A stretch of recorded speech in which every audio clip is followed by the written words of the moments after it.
Young Engineers Entrepreneurship Club, YEEC Africa, River State University Oil and Gas Training Center. Today is an epoch-making event, and we are superlatively excited about it.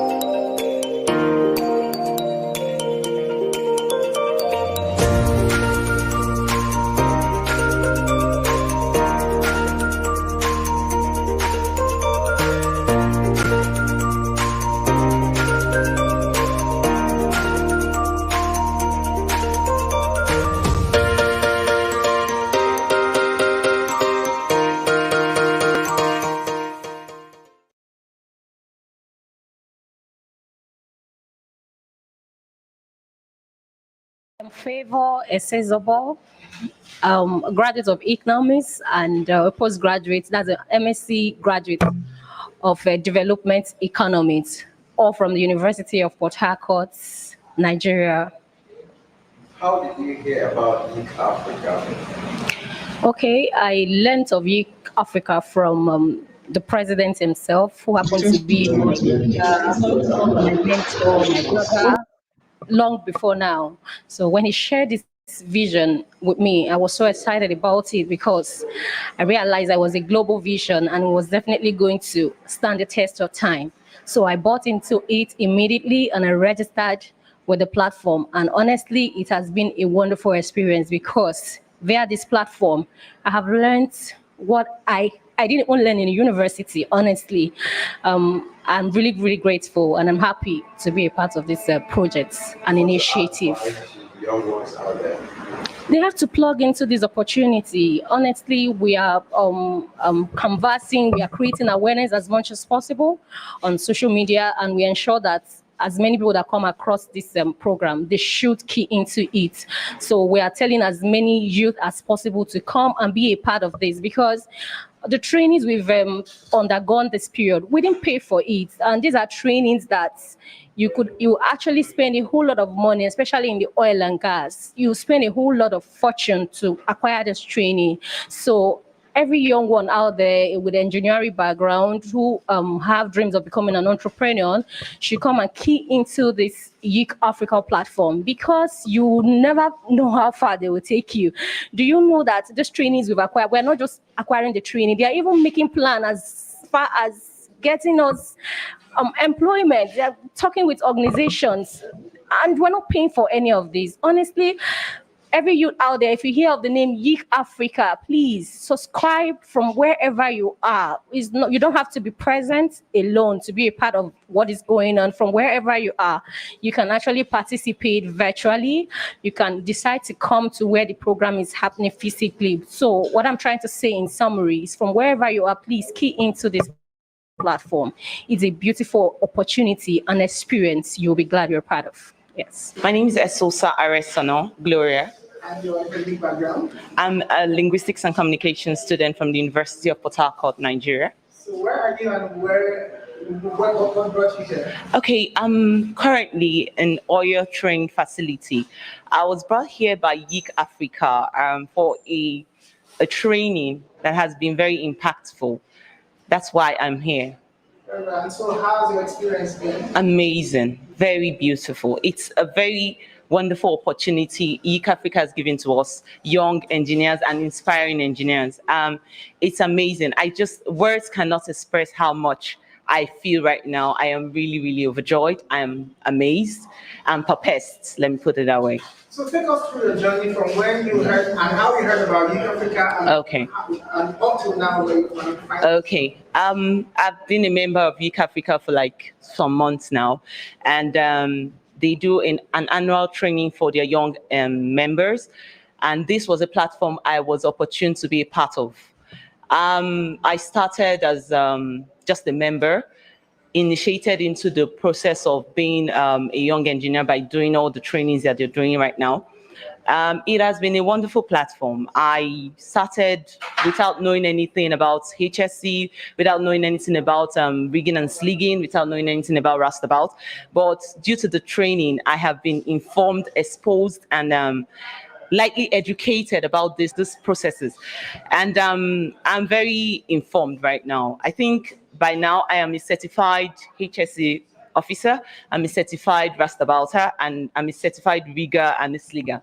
And put it that way. So what's your advice to young people out there? If you are an engineer and you're not here, you're missing out. You should be a part of YIC Africa. In fact, it's the mothership right now.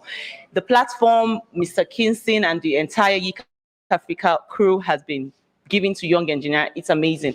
I think the government even should adopt this pattern. It's a very beautiful platform.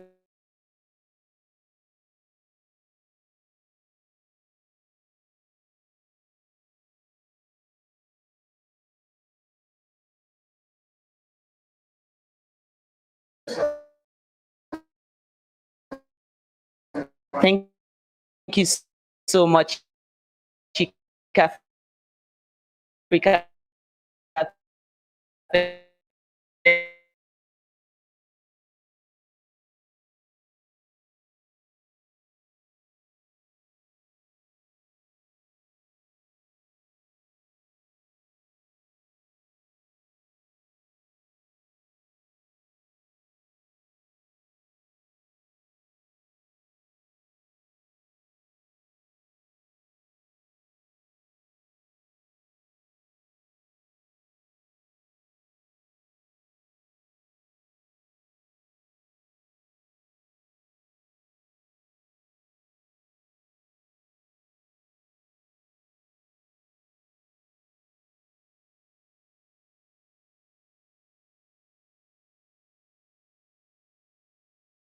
The oil and gas industry, I get to acquire about some new skills that I've never heard before, about some new courses that are very interesting.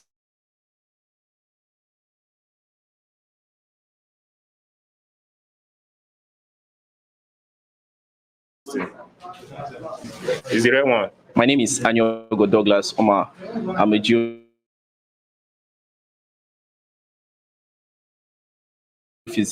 and I'm from. I heard about YIC Africa from a friend of mine. She actually pitched the idea to me and I studied about it online and I saw what they were doing. It was a wonderful idea and I keyed into it. So how has your experience been so far? Well, my experience so far has been wonderful in the sense that I've actually learned a lot of courses relating to the oil and gas industry. And as a matter of fact, before this program, I didn't really have much interest in the industry. But coming for the program, I'm now interested in working in the industry and I've gotten the opportunity to meet some nice people too. So it's been a wonderful experience so far. So what's your advice to young ones out there? Okay, so I believe that to get paid, you have to offer a service. And how do you offer a service? It's by rendering a skill. So in today's world, you need skill sets. And if you want to acquire a skill, come to YIC Africa. There's no better place to be. Thank you. I am Rufus Ahibi Ojiamia. I am from Edo State. I attended the University of Port Harcourt. I read mechanical engineering. Okay, how did you find out about YIC Africa? I got the information from a WhatsApp platform where a friend posted it, and I went online, checked them, read about them, and I discovered all they do, and it was appealing to me, and that was how I picked interest and I joined. So how has your experience been so far? It has been so wonderful. It has been very wonderful because we've learned so many things around here. There are some things, in fact, it changed my orientation about the oil and gas sector. Everything we thought would have been possible before just became possible through YIC Africa. So it has been so wonderful. It's so nice. Okay, my name is Onyebuchi Onwebule. I'm from Imo State, a graduate of chemical engineering from Federal University of Technology, Owerri, and I'm also a trainee in the ongoing YIC Africa oil and gas training program. How do you hear about YIC Africa? Okay, I heard about YIC Africa on social media, Facebook precisely. How has been your experience so far? The experience has been awesome. It's been a wonderful experience. From the organizers to the trainers, they've greatly impacted on us and acquired a whole lot of skills from rigging and slinging, restabouts, and so many other courses. So what's your advice to young ones out there? My advice to young ones out there is if you've been thinking of how to acquire skills in the oil and gas sector and other sectors, come to UIC Africa. You'll be trained. Thank you very much. Thank you. Please tell us about yourself. Okay. My name is Amadi Victor Chimene. I'm from Rivers State, a petroleum and gas engineer from University of Port Harcourt. Okay, so how did you hear about UIC Africa? I was being referred to UIC Africa by my mentor. He told me about the platform, and I was able to get access to them. Okay, how's your experience been so far? Well, my experience so far has been really great. The journey has been really wonderful. I've been able to get lots of experience. I've been able to learn so many things from UIC Africa. And it has been really, really a great journey, I must say. So what's your advice to young ones out there? I would advise those young ones out there, they should try to locate where UIC Africa, to try to come across this platform. This is a wonderful platform. You get to have so many knowledge, experiences, both industrial and non-industrial experiences, and it's really a nice one. Thank you. Thank you very much. Thank you too. Ms. Inebasi Titus. I'm actually a HND holder in accountancy department, but I had a science background in my secondary school. I did all sciences and I passed them with alphas and with credit levels. But fate had me to do accounting. Engineering course is one of the programs I actually wished to do for a very long time. So when I had the opportunity this time around, I had to enroll in UIC Africa as one of the young engineers, and I came in for the training. How did you hear about UIC Africa? Well, because of the yearnings I had in engineering courses, I actually met a friend of mine that told me about UIC Africa, that they were online, gave me the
Good afternoon, everyone. Good afternoon, Nigeria.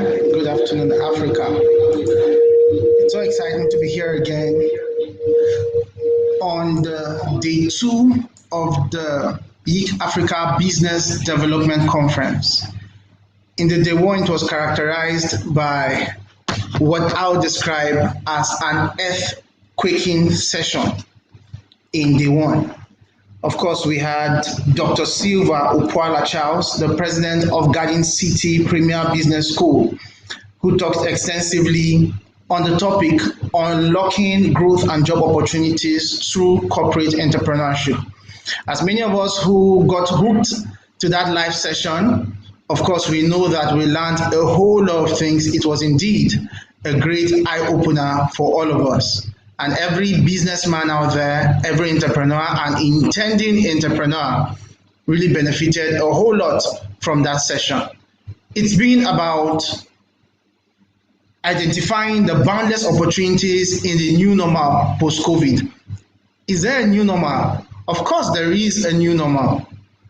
And this new normal has come to stay. So how then do businesses thrive amidst all of these current concerns in the society and in the world at large, given the COVID-19 experience that has ravaged the whole earth. Our speakers in this conference are bigwigs in the entrepreneurship industry as well as the financial world, doing exploits in their field of expertise. And so one of the best hands will be taking us on a session in a few minutes from now. But before we go over and I tell you a little more about the person who is about to come up to share things with us, it's imperative at this point to invite the president and founder of the Young Engineers Entrepreneurship Club for a very brief speech, welcoming us formally to the day 2 of the Business Development Conference hosted by Young Engineers Entrepreneurship Club. As many of us who are hooking up from different platforms, Facebook, Instagram, as well as YouTube, I encourage you all to stay tuned and never to miss any session. You can drop your comments on the comment section and you can be sure it's going to be flashed. Every question in course of the lecture would be attended to by the speaker. So do well to drop your questions even while the session is ongoing. It's my privilege to welcome the president and founder of the Young Engineers Entrepreneurship Club, Engineer Kingston Silvanus, for an opening speech.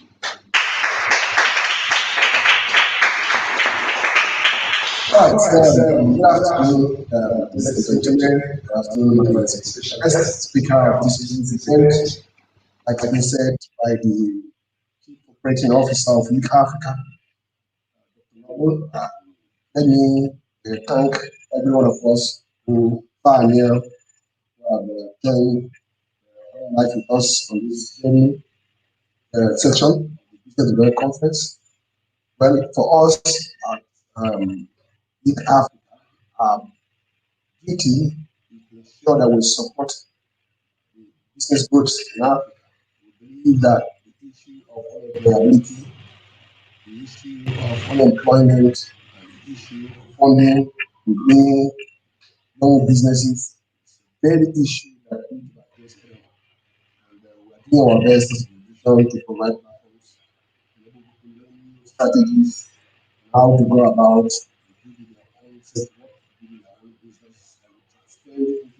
massive employment. So, as an organization, this is one of those meetings organizing over the period of time to organize them. Therefore, let me, without keeping you long on me, let me thank the Almighty God for this day, for the one and this particular session, and the speaker, Dr. Charles Paul Awo, who happened to flag off the first session, and adding the founder of the let me tell Nigerians, African cities, you know, that what we're doing here, the kind of people has contributed a very reasonable amount of percentage to what we are doing. And I want to use this opportunity to appreciate it. I call him boss. He has been very supportive to what we are doing. I'm happy that anytime you call on him, he shows up. So let me thank you, for accepting to be one of the speakers in this section, this edition of the Business Conference, and this opportunity to be doing. Let me also thank for having the opportunity to make this speech. So let me also thank Chief Engineer Dominic Masari, the General Manager of Benelec Limited, a wonderful father and friend. Anytime you call on him, he always show up. He's a man with a whole lot of experience in business development, a whole lot of experience in young people, a lot of experience in entrepreneurship. And so inviting him to be one of the speakers is really inspired to inspire him. And so Master, on behalf of all of us at Africa, so thank you for finding time to be part of this meeting. I told him to be speaking to us on this point. I will say all of this is there for all of us Africa. The issues of Africa is not political. It's the issue of decision. If you don't take decision to move forward, you won't move forward. And yesterday I was talking to a young couple. I told them their success in marriage is not God. Success is there. Because God can instruct them and they will disobey God. They will not succeed. So I believe that if we take decisions as people, as Africans, as Nigerians, we definitely move forward. Because we do travel to other nations, we do travel to other countries, we learn in somewhere that who are will be. Because we're making decisions. So I also believe that event like this event will not change anybody. But what will change God, it change everybody. You take after this meeting. So, my dear good friends out there, entrepreneurs across Africa who come online through via StreamYard, Facebook, YouTube, and other social media handles, it is time to take a decision to move forward. Your own self. It is appalling that those who are supposed to be creating jobs are the people who need jobs. That is the issue. So, we believe that if you don't have an idea how to go about, we are providing platform for you. Africa is out there to support you in every way, every ramification to ensure that you make it. I can help our graduates, our young people, our intelligent people that were training in all this. So I can say all of this. It is my sincere pleasure to thank all the participants of this event. I assure you it's going to be Emeka Onachukwu not only Nigeria in Africa. So you will not be disappointed. Ensure that you take notes. It's not enough for you to just learn.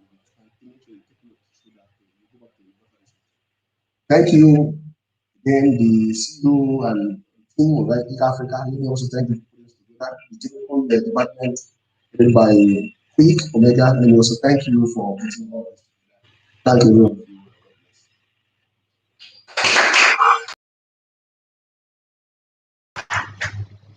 Right, thank you very much, the president and founder of the Young Engineers Entrepreneurship Club, for that welcome speech.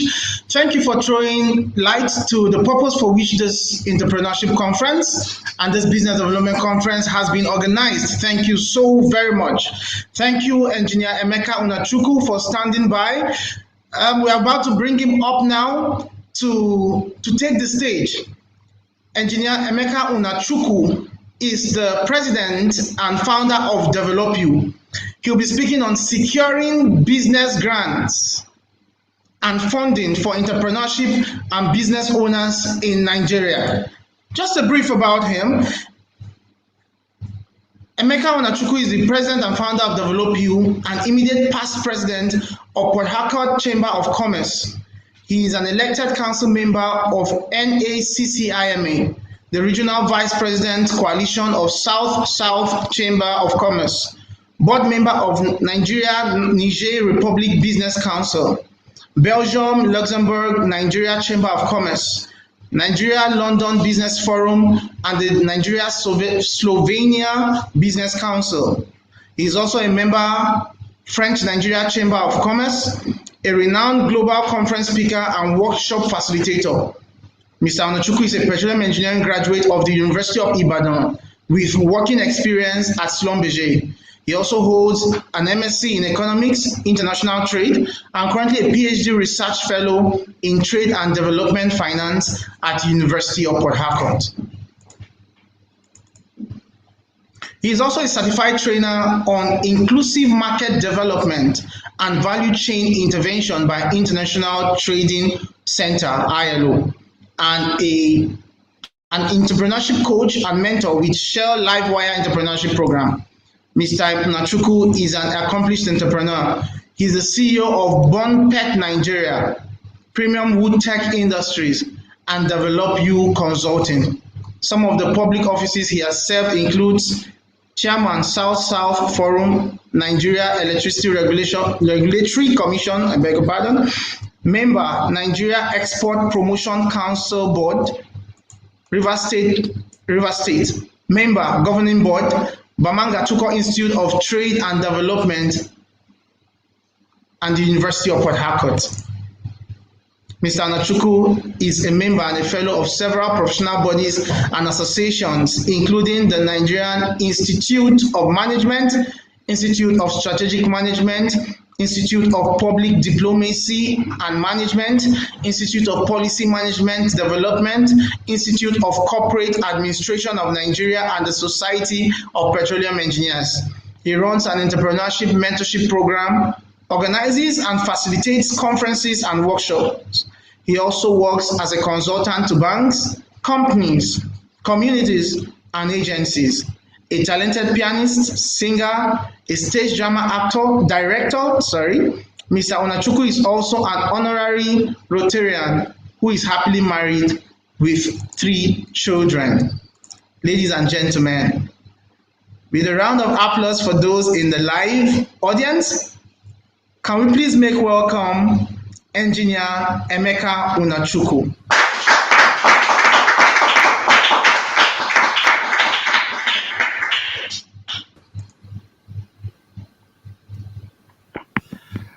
Yeah. You're welcome, Engineer Emeka. Okay, just for sound check, can you hear me very well? Yes, we can hear you very well, loud and clear. Okay. All right.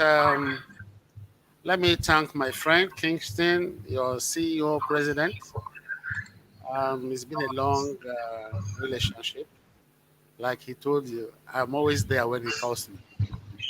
Outside the business relationship, is my personal friend. You know what I mean? And he's a good man too. All right.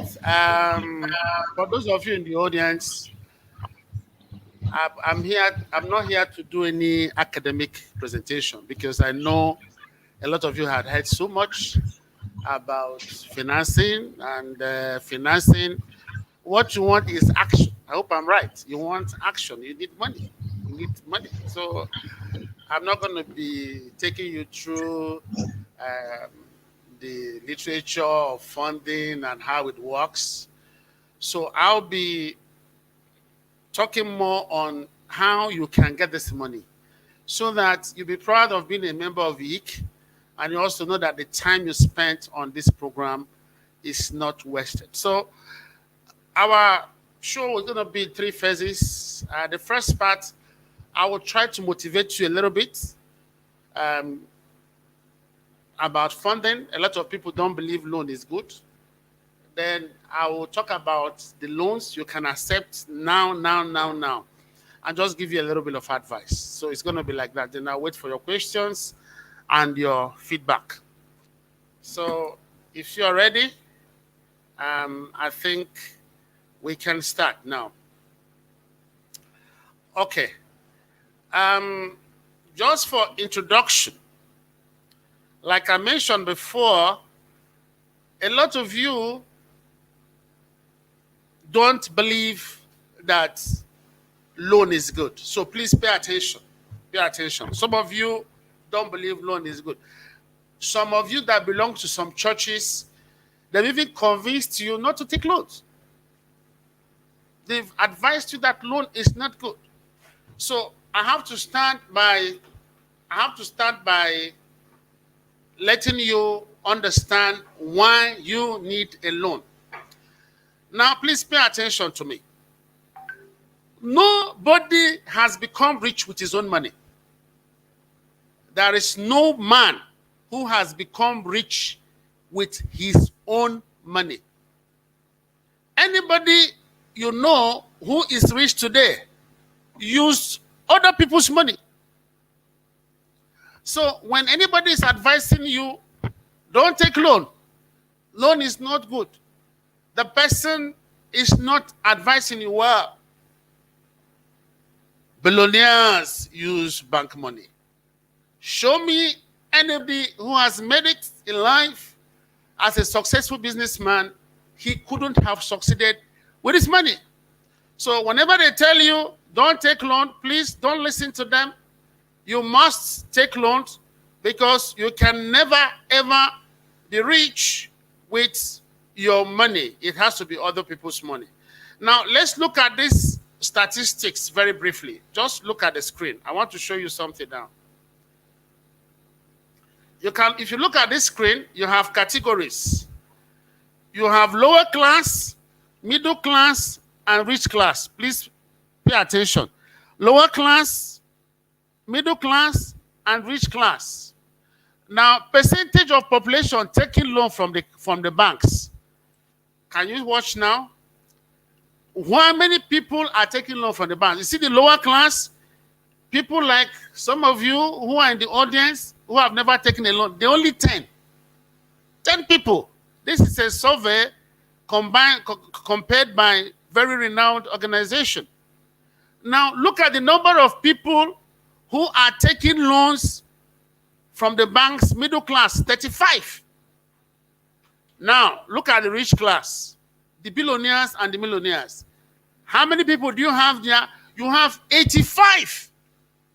So you can see the distribution. So when people tell you, don't take loans, don't listen to them, this is a survey. You could see that from this survey, a whooping 85 out of this total number, which means almost 80% of the people taking money from the bank are rich men.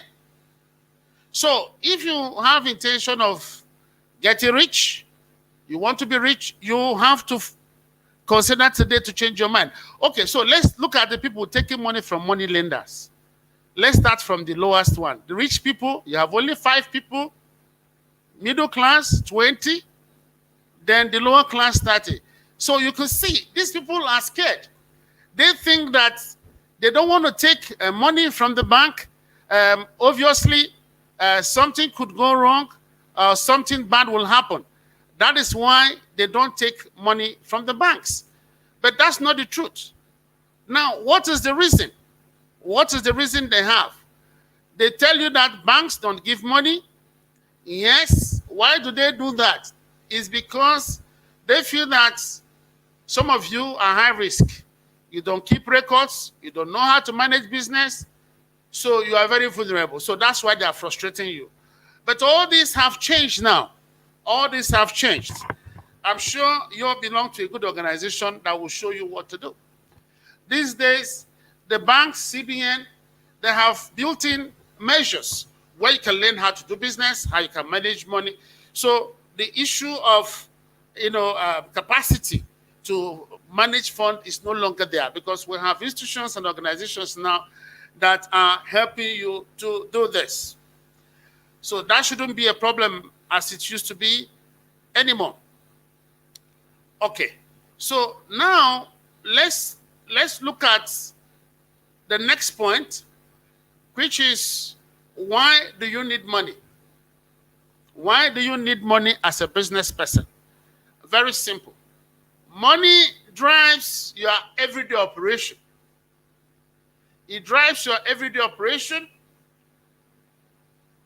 Money is like the blood. A human being has blood. So money is like the blood of your business. It drives your everyday operation.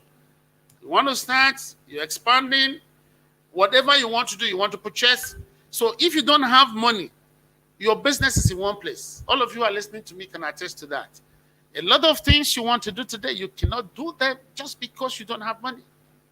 So anybody advising you that you shouldn't look for funding is not allowing you to grow. Now, money is also an insurance.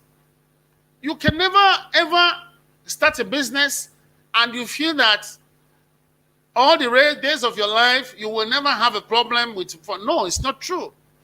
You will definitely have challenges.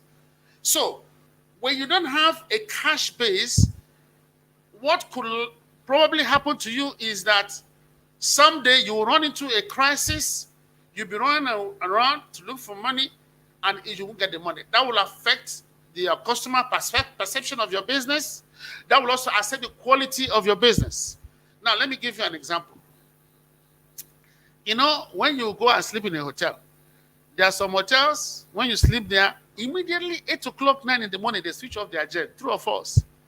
These are these kind of hotels because they feel that there are no guests and probably 1 or 2 guests. What are they doing? They are conserving power because they don't have money to buy fuel. And why should we put on the jet when there are only 2 guests? But you have a service quality you must maintain. Even if this one guest, you have to treat that hotel as if it's on full occupancy. So money is not just for driving your business. It also acts as an insurance for you all the time. That is how money works. Okay. Now, on a lighter note, I'm sure that some of you have been taught several crazy things about money, and because of that, you think that money is not important. No. Money can buy you happiness. This is on a lighter note. Some of you who think they convince you in your churches, in where you are, that you can find happiness. No, what you can find is joy. You will not find happiness. You can find joy, because happiness is based on a circumstance. Joy is what you don't feel. You can just be happy as a poor man. You can be contented as a poor man. You can just be satisfied in your low life. You wake up this morning, you enter a taxi. In the night, they take light. You don't even have money to buy a generator. You have joy. That is spiritual. But happiness is based on a circumstance. So, you cannot be happy without money. You can never be happy without money. Let me show you one funny screen now. Watch this. One man said he had rather be crying in a Rolls Royce than on a bicycle. So some people are riding a bicycle, they are joyful, but they're not happy. So it's better I cry inside a Rolls Royce than riding a bicycle. Now, for some people who have been telling you that money cannot buy happiness, can poverty buy happiness? Poverty cannot buy happiness. So the whole essence of life is you already found yourself in this part of creation. It's your duty to enjoy it. At least for now, it's your duty to enjoy this creation. It's for you to be happy. So anybody who is telling you you should be happy in your circumstance, no, it's telling you to be joyful, because you can never be happy when your circumstance is not right. That is not possible. Okay, so I can take your questions on the chat if you have one. I hope I've been able to motivate you, because why I spend time talking about this, because in conferences, I've heard a lot of people arguing that they shouldn't take loans. Some churches, they convince you not to take loans. They want you to have joy, not happiness. Joy is spiritual. Happiness is physical. You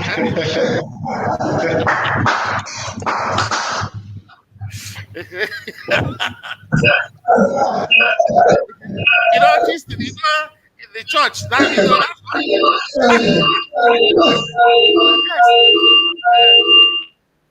so please let them mute their mics. People are not online, should put their mics on mute. So, I mean, it's the truth. So you have to find happiness, and it's only money that can buy that. All right. So let's take it higher now to some other things from where we are. Before I start talking about the loans, I want to give you an advice. There are questions you must answer before you take a loan. Please, loan is not for everybody. So I'm going to read these questions out for you, and you ask yourself, if you have to answer this, it's like a checklist. When there is money for you, you will find out today there's a lot of money for you. So all of you who are in YIC, I'm a partner to YIC, so you're going to get some considerations from us, as long as I'm convinced you are a registered member of YIC. So you will have some considerations. This is not Ask Miss Loan, so it's not cheap. All right, so the questions are as follows. Number one, is it likely I qualify for the loan? You have to ask yourself this question. Every loan has a provision. You must get this, you must do this, you must do this. So you have to ask yourself, because some people will always want to blackmail others. You know, you don't have the qualification, you don't have the profile to apply for a loan, and you are applying for a loan. Are you qualified? Number two, how much do I really need? We are into financial services. Some people will tell you, oh, you have loan for entrepreneurs. What is the maximum you can take without collateral? 10 million. Okay, give me 9 million. Is that what you need? If you are a tailor, for instance, why should you need 9 million naira? Why do you need 9 million naira as a tailor? How are you going to repay the money? If you are a poultry farmer and you are stocking 2,000-day-old chicks, why do you need 9 million naira? If you are a fish farmer and you are stocking 2,000-3,000 fingerlings, why do you need 9,000 naira? 9 million naira. So you have to ask yourself, what do you really need? Number three, how much can I borrow based on the assets I am using for collateral? So this is for people who have collateral. I have a lot of loans I'm going to be introducing to you. Some of them you can use collateral. Some of them you may not use collateral. Do I have adequate cash flow to repay the loan? So this goes to the second question. Let me give you an example. Suppose you are doing poultry. Now you go and take 9 million naira. If you stock 2,000-day-old chicks, I can tell you straight away that your cash flow in one cycle is no more than 3 million naira. So why do you need 9 million? So when you have not taken 9 million naira to stock 2,000-day-old chicks, and your cash flow on maturity is 3 million naira, how are you going to repay the loan? So you must be sure that your cash flow can match the loan. So if you are stocking 8,000-day-old chicks, of course you can take 9 million naira, because at the end of the day, your cash flow is going to exceed that.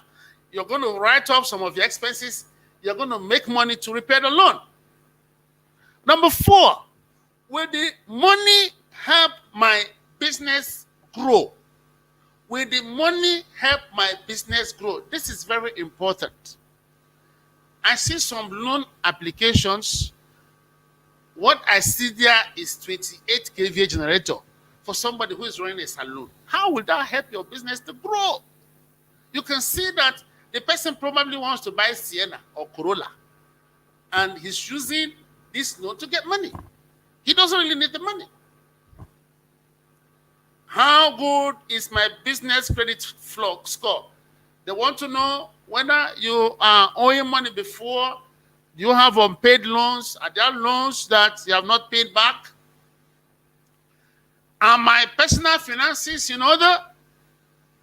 Are my personal finances in order? This is very, very important. Please, don't take loan when you have problem.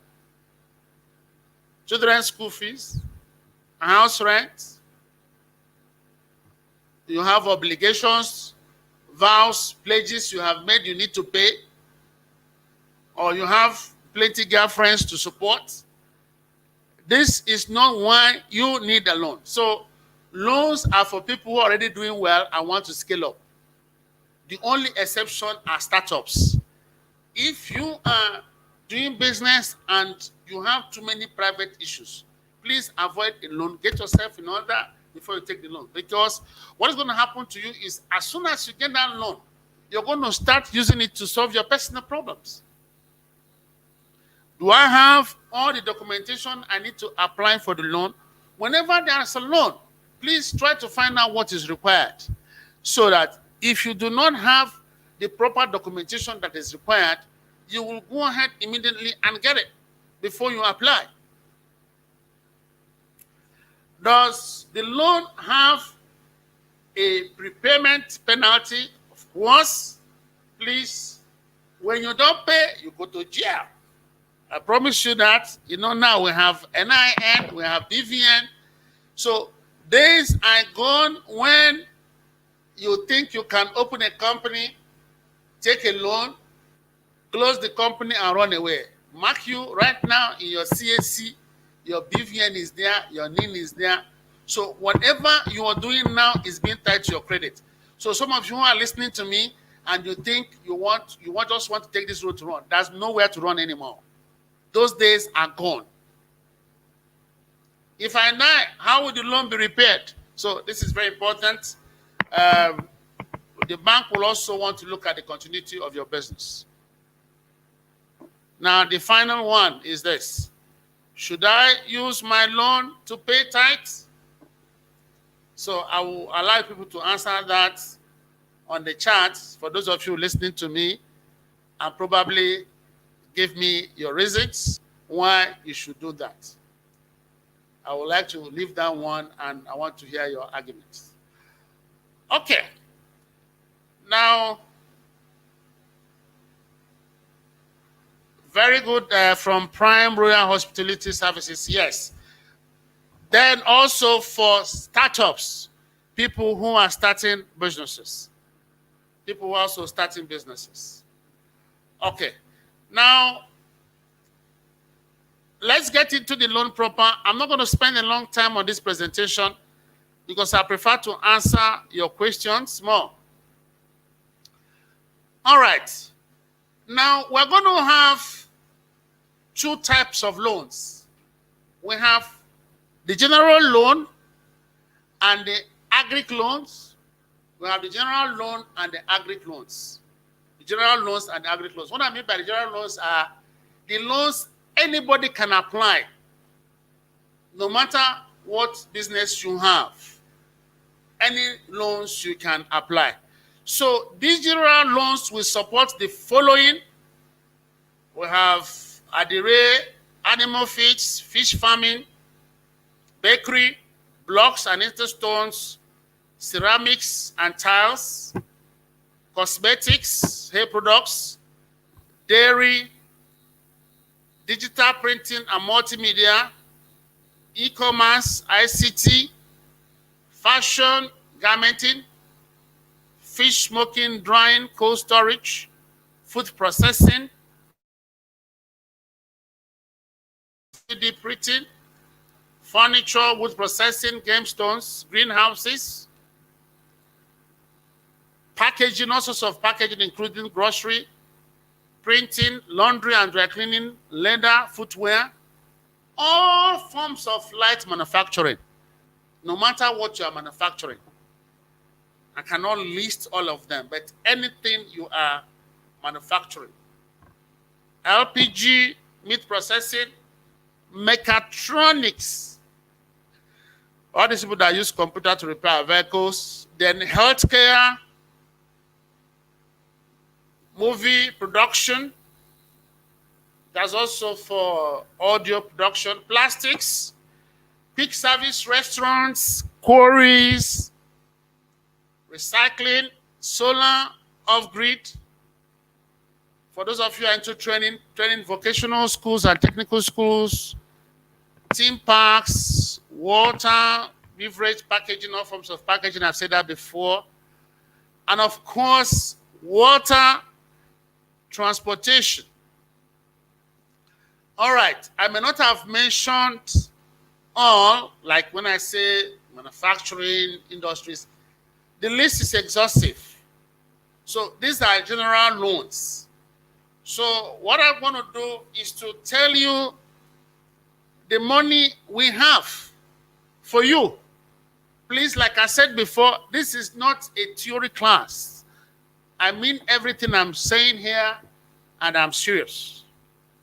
Every loan I mentioned here is available for you.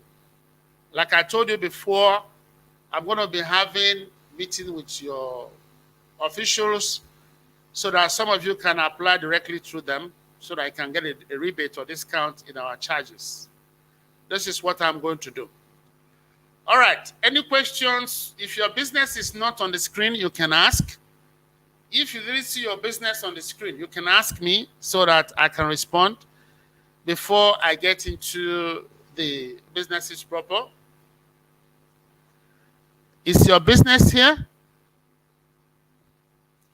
If your business is not there, fine. Okay. From what I have shown, if your business is not listed, you can just chat us up. Okay, so what are the general loans we have now that you can apply for? The first one is the Bank of Industry Loans. Bank of Industry Loans. This is the first one. I know some of you may have attempted it before. Probably you didn't go through a proper channel and you had challenges. They offer single-digit loans. The loans are single-digit loans. If you are not accessing more than 10 million naira, you don't need a collateral, but you have to provide 2 guarantors. Of course, they require you to do a business plan and need some financial statements from you. They don't support startup businesses. These are for existing businesses. They don't support startup businesses. So this is the first one. They don't support startup businesses.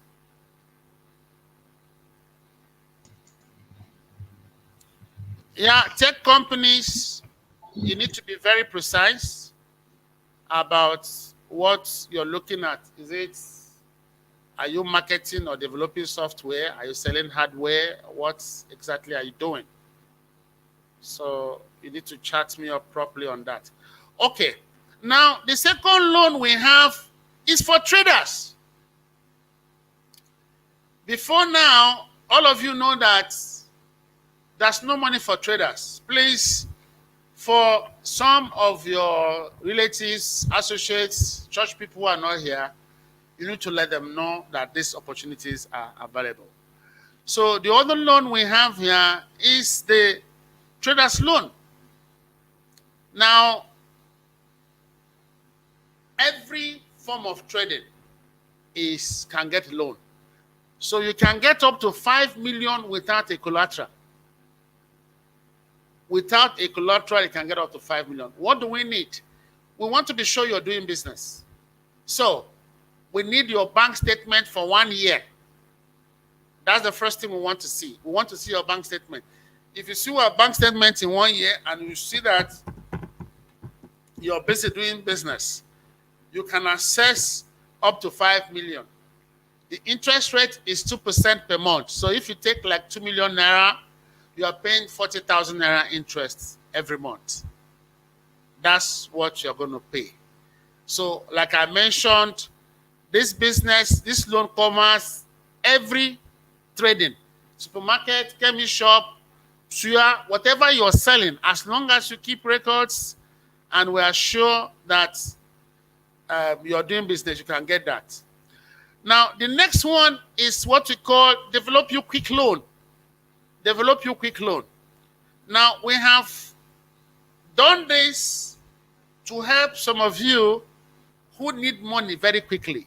So instead of running to all these money lenders to pay 20%, they ask you to bring your house, bring your car, or go into a microfinance bank. You know, yes, they give 5%, but they're not going to give you more than 200,000-300,000. If you are taking up to 1 million, the rate goes up and they start to ask for collateral. But this quick loan, you can access up to 5 million naira with us without collateral. And you can get this money in 14 days, only 2%. So, again, what we need from you is your account statement to be sure you are doing business. Now, for this one, you can access more than 5 million naira if you have a collateral. If you have a collateral, you can actually access more than 5 million naira. We've also made it easy for you. We know that it's difficult to get a C of O, so we accept registered deed. If you have a deed that is registered in the bank, that can also be in the lands, Ministry of Lands, that can be, taken. That can be taken. So when you bring loan, of course, your interest rate will come down from the 2% per month, and you can get as much money as you like. I promise you 14 days, you can get this loan. So this is called Develop You Quick Loan. It's for every business. It doesn't matter the kind of business you're doing. As long as you are very, very sure that you have a business and you are in business, you can get this loan. The other one is the one all of you know before, which is the AXMIS loan. The AXMIS loan can also take care of some of these loans. Please, I want to say something here for the benefit of all of us. For the past 4 months or more, the CBN and NISAL have not disbursed any loan. Don't be discouraged. AXMIS loan is working. By next week, a new portal will come out. Let me tell you what has been going on. The problem has been this. The system was not properly configured from the beginning. What do I mean by this? Where we are today, everybody that applies for the AXMIS loan is expecting money. It doesn't work like that. So now the new portal that is coming out, as soon as you apply, after your training, you're going to do an online test by the bank inside. So to be sure that you went for the training, you pass, then they will look at your business plan. In 1-2 weeks, they inform you yes or no. So the system that has been run is not good. So if you have not applied for the AXMIS loan before now, please, you better apply because it's going to work. Maybe you do not know, the AXMIS loan will never stop again because it's an act of parliament. It's in our laws. Every commercial bank donates 5% of their funds, profits every year to the AXMIS loan. 5% of their funds every year goes to the AXMIS loan. So it's come to stay. So the frustration you are facing is Central Bank and NISA trying to make this process work. So at Develop You, we have a very expansive arrangement for the AXMIS loan. You can apply through us. You can also apply through any of the qualified EDIs. But we have an online training version that is certified by CBN. So when you register with us, it's an opportunity, just like as I'm talking to you, you can also take your own training online with us. So all the businesses I have listed can also be supported by AXMIS. So these are the general loans. Any questions before we go to the next step? Any questions from the audience before we go to the next step?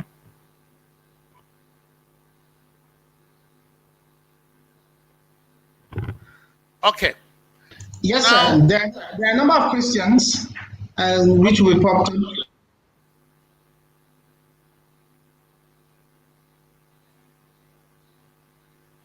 You are cutting off. We can hear you.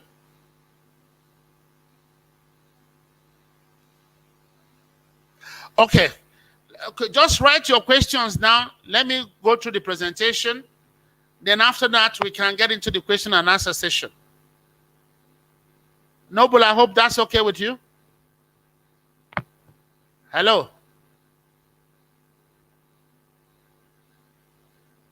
Hello.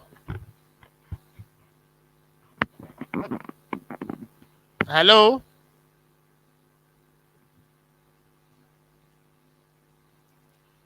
I'm not getting a response. Are we still live?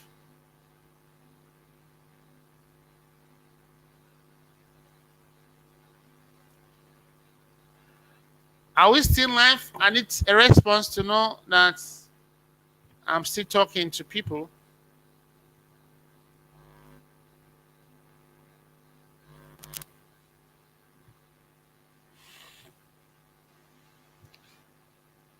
Hello, can somebody respond back to me? I need to be sure I'm live.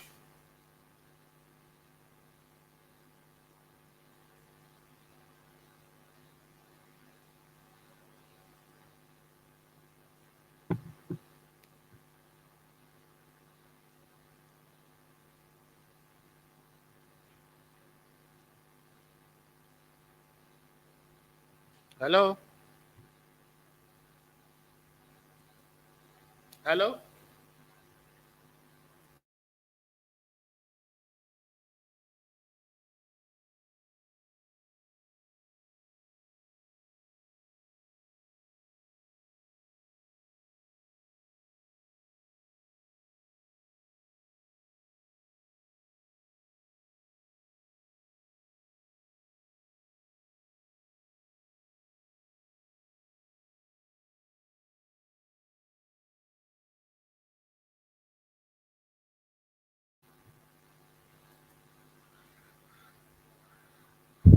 Okay, so we are back live here.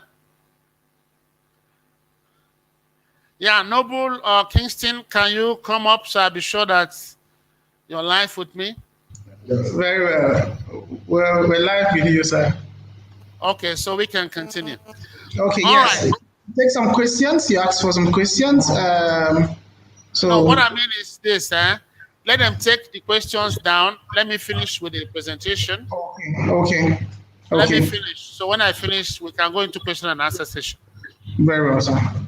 Thank you. Okay. So these are the general loans. Nobody, you can meet yourself back. You can meet yourself. Now, these are the general loans which can apply to every business. So let me go to agri loans now. Agri loans. Now, I want to state here that in financing, we have a lot of funding for agriculture, more than any other sector. Agriculture, we have money, but the agric has a lot of loans, so many loans. So whether you are cooperative society, you are normal retail person, that means you're doing business in your name, or you're an SME, you're a small farmer, you're a large farmer, are you an input supplier, are you an equipment provider, everything across the agri value chain, there is funding. So these funds, some are from central bank, some are from commercial banks, some are from donor agencies. They have interest rates between 9 to 15% per annum. And their tenure is for between 2 to 6 years. So we have these loans from 9% to 15%, and they go between 2 to 6 years. So every product in the agri value chain is supported. So I want to be more specific during the question and answer session. If you want to ask about your particular products, then you can ask. But cooperative society, retail farmer, semi-farmer, large farmer, input supplier, processor, marketer, transporter, logistics, whatever you do in agri, that's money. So its interest rate is between 9 to 15%.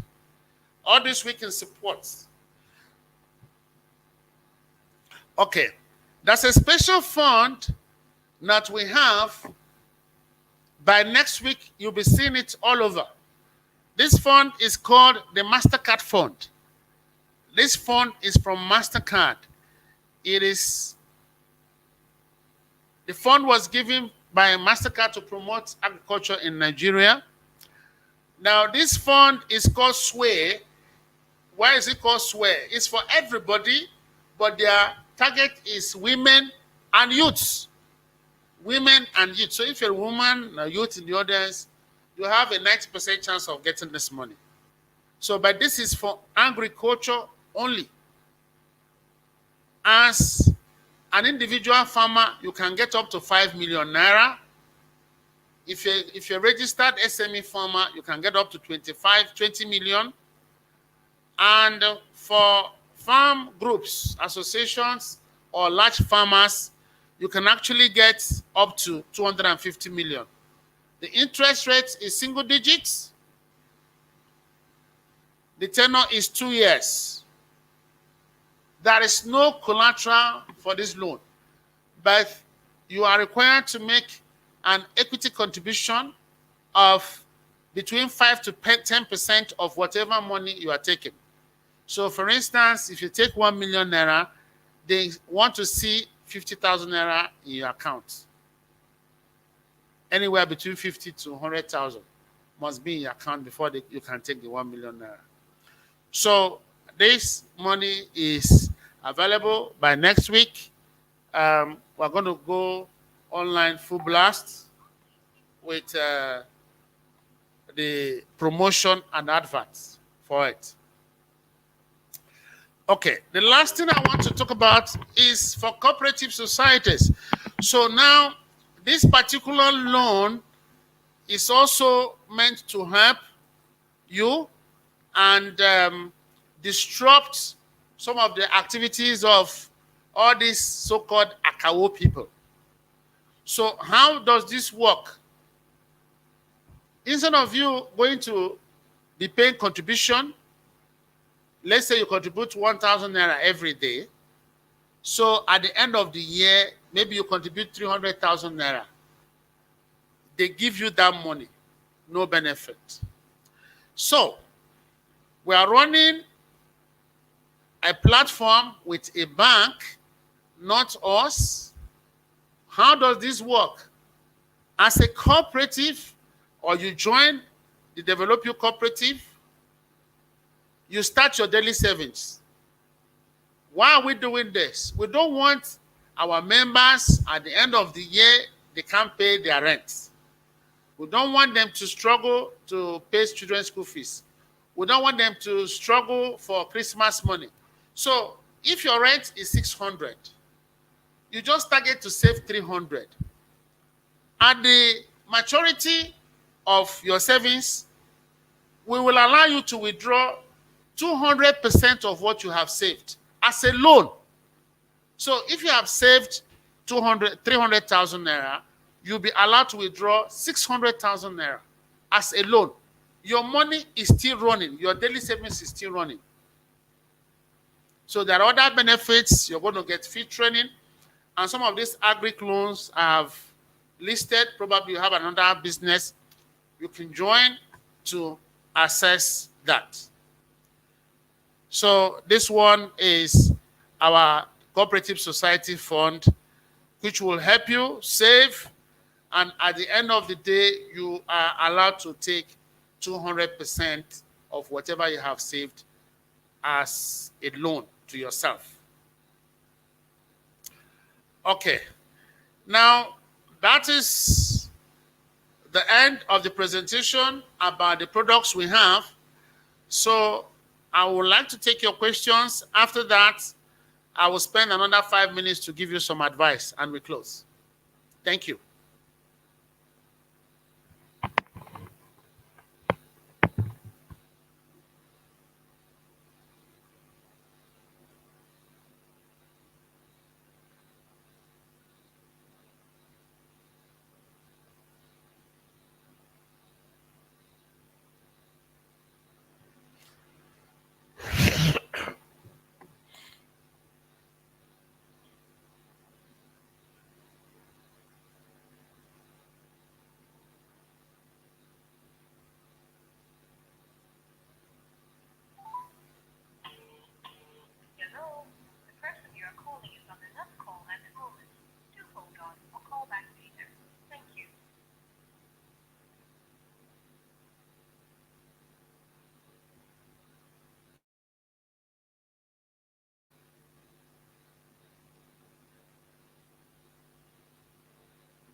Yeah, can you all hear me?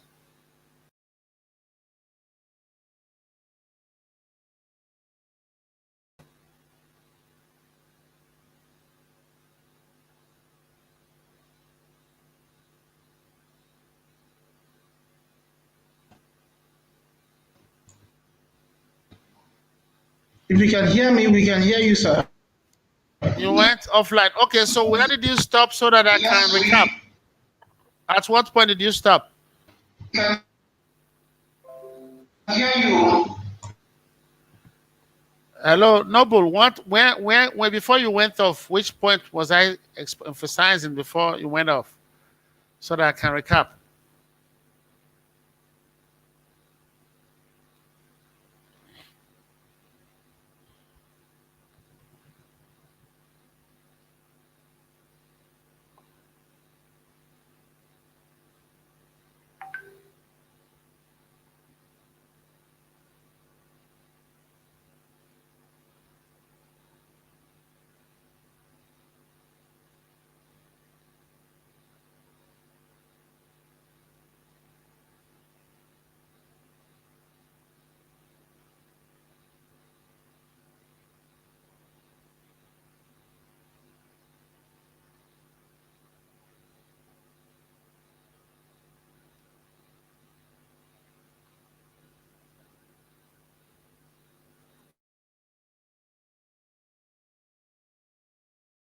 Hello, sir. Can you hear me?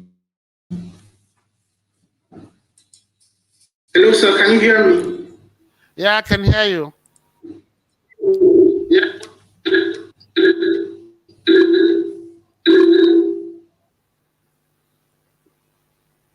Okay. Okay. So we stop at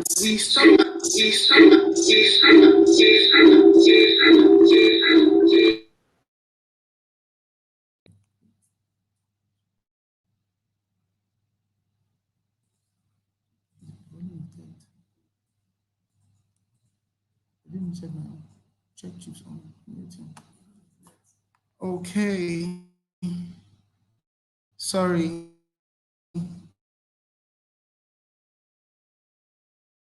For that technical concern, we stopped at slide 20.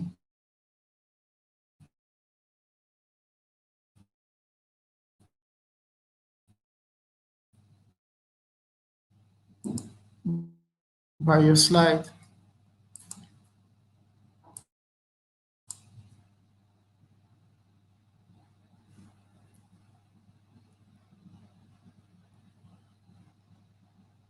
Good.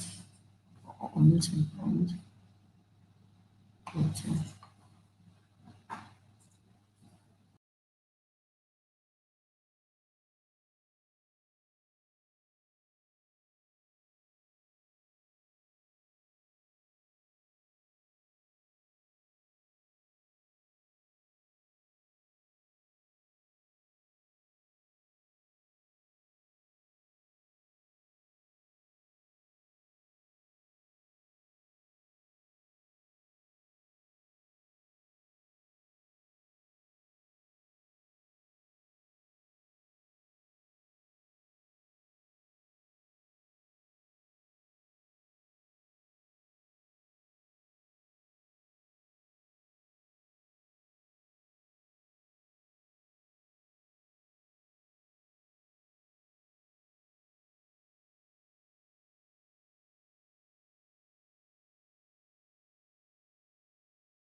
What is the issue now?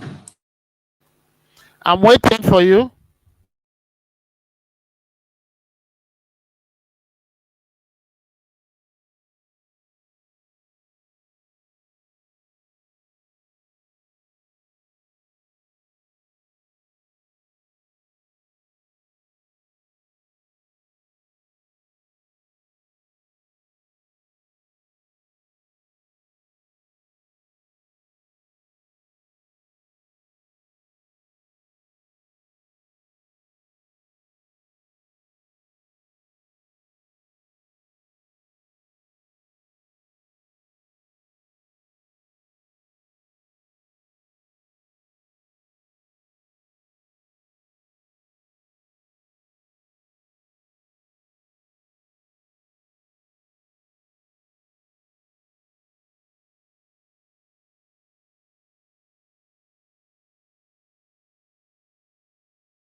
Okay, where did you stop, please?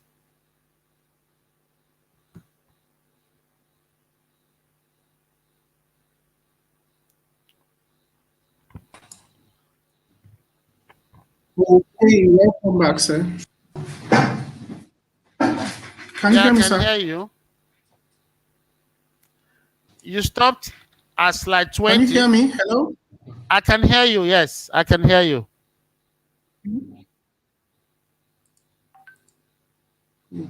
Increase your volume.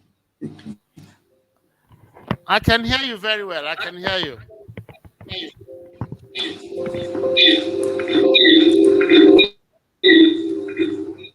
Okay, thank you very much, sir. You stopped at slide 20. That's where you stopped before the network interruption. Okay, so I have to repeat this slide now. Sorry. Sorry about that. Okay, you can mute your mic, Noble. Let me continue. Okay, so what I have here is called the. Please, can they mute their Okay. mics? Mute your mics. Can they mute their mics, please? I'll do that now.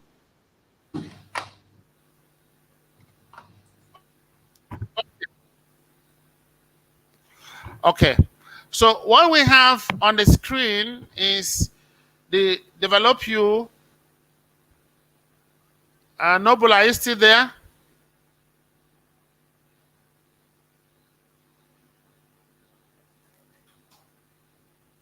Are you still there? You can come.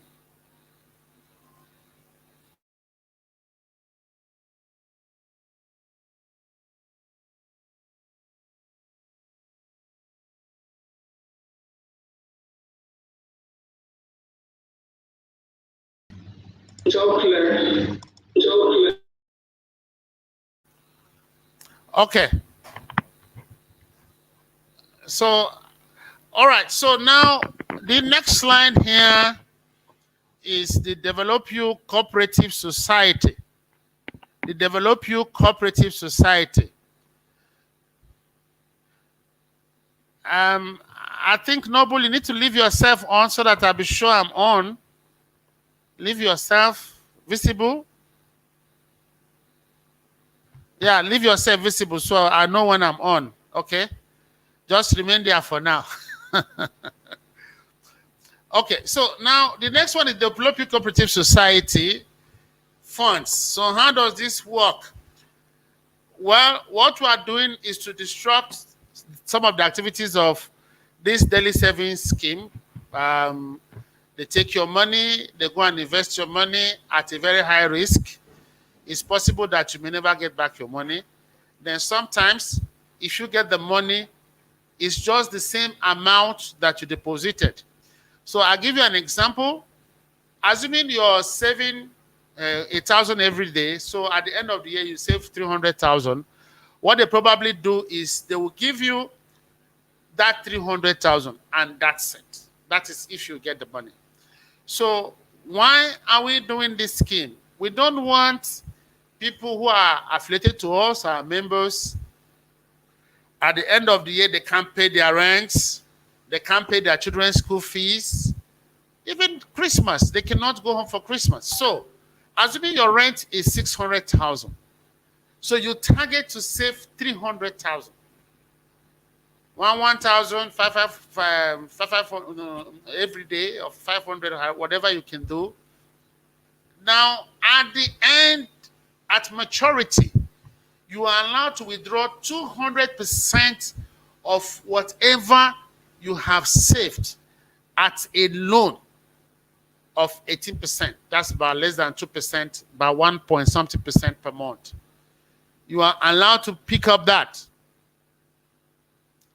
Now, your daily savings is still running. It's still running. Your daily savings will still be running. The only difference is that you do not, please, is somebody still hearing me? Noble, are you there?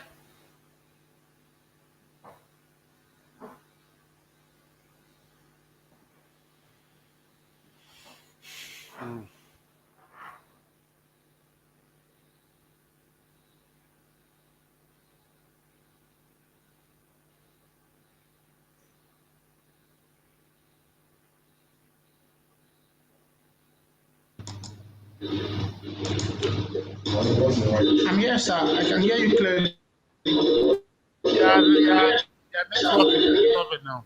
Okay, mute your mic again.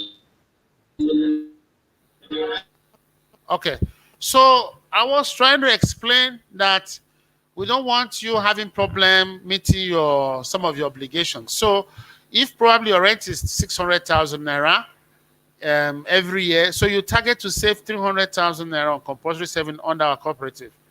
So at the end of the year, instead of withdrawing 300,000 naira, you are allowed to withdraw 600,000 naira as a loan.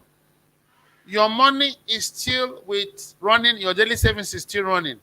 And mark you, this is under a bank platform. So it's in your account. There's security to the fund. There is nothing to be scared about with the fund. So it also allows you to have free training under the cooperative. It also permits you to join some of these agri schemes for the cooperative. Okay, so that's the end of the presentations of the loans that are available. So I can take your questions now.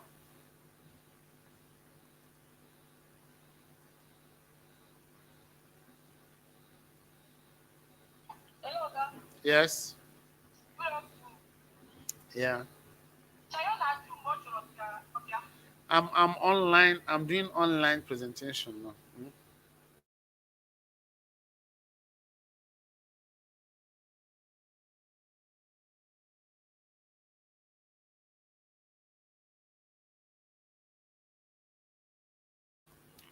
Okay.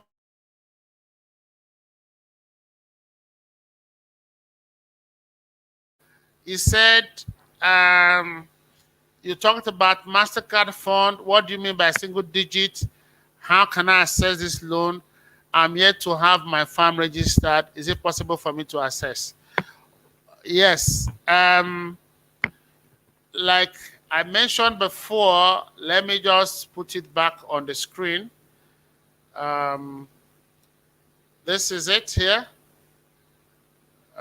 This is it. Okay, so this is the loan you're talking about. First of all, single digit means any loan that is below 10%.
Okay. So let me answer the last question from the person. I hope he's still there.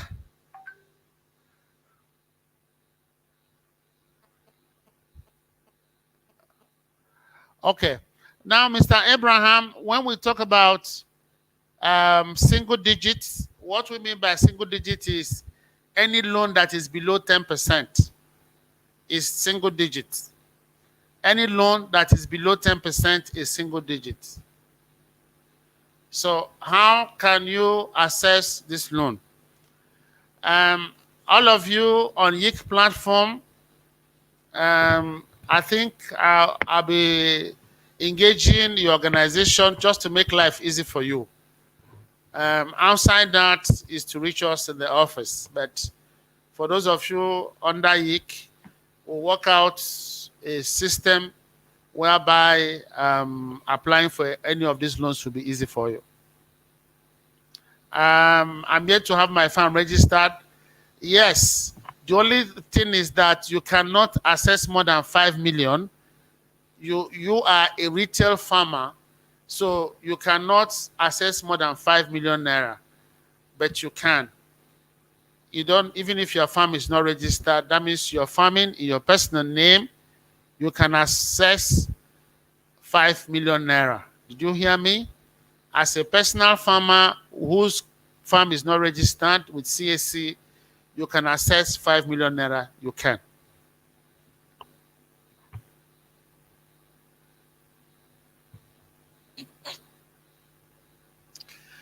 All somebody is asking, please, when you ask, put your name so we know who is asking the question. Now, every agric loan has a moratorium.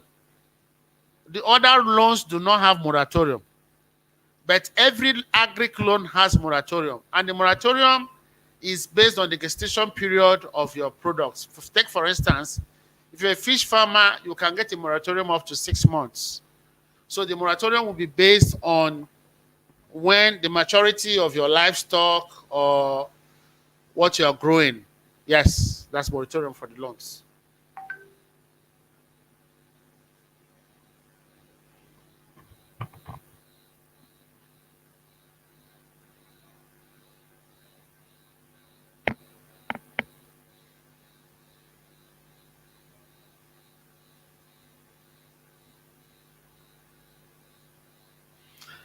Dr. Inang says, what funding opportunities are available to support value-driven unbundling of corporate entrepreneurship opportunities into wealth-creating ventures? Dr. Inang, your big grammar, I'm sure you're talking about training. When you're dealing with all these small people, you make your grammar small, eh? So, if you listen attentively, we have funding for that. So, if you are in the business of, training or trying to get people understand how these opportunities work, building their capacities, yes, there's funding for that.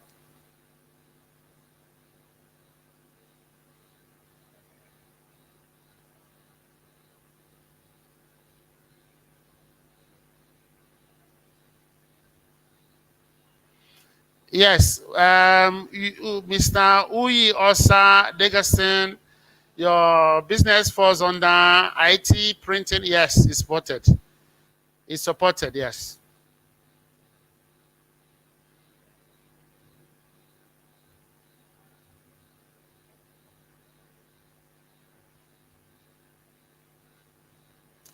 Yeah, event management, same. Dorothy, if you're into event management, we'll be looking at providing those items you hire, like chairs. You want to buy chairs, you want to buy canopies, some of those things you use. That is supported. We recognize event management as entrepreneurship, so that's funding for that.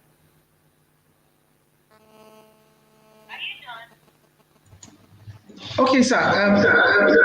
That'll be all for now. That's all the questions we have for now. Okay. On a final note, hello? Yes, we're here, sir.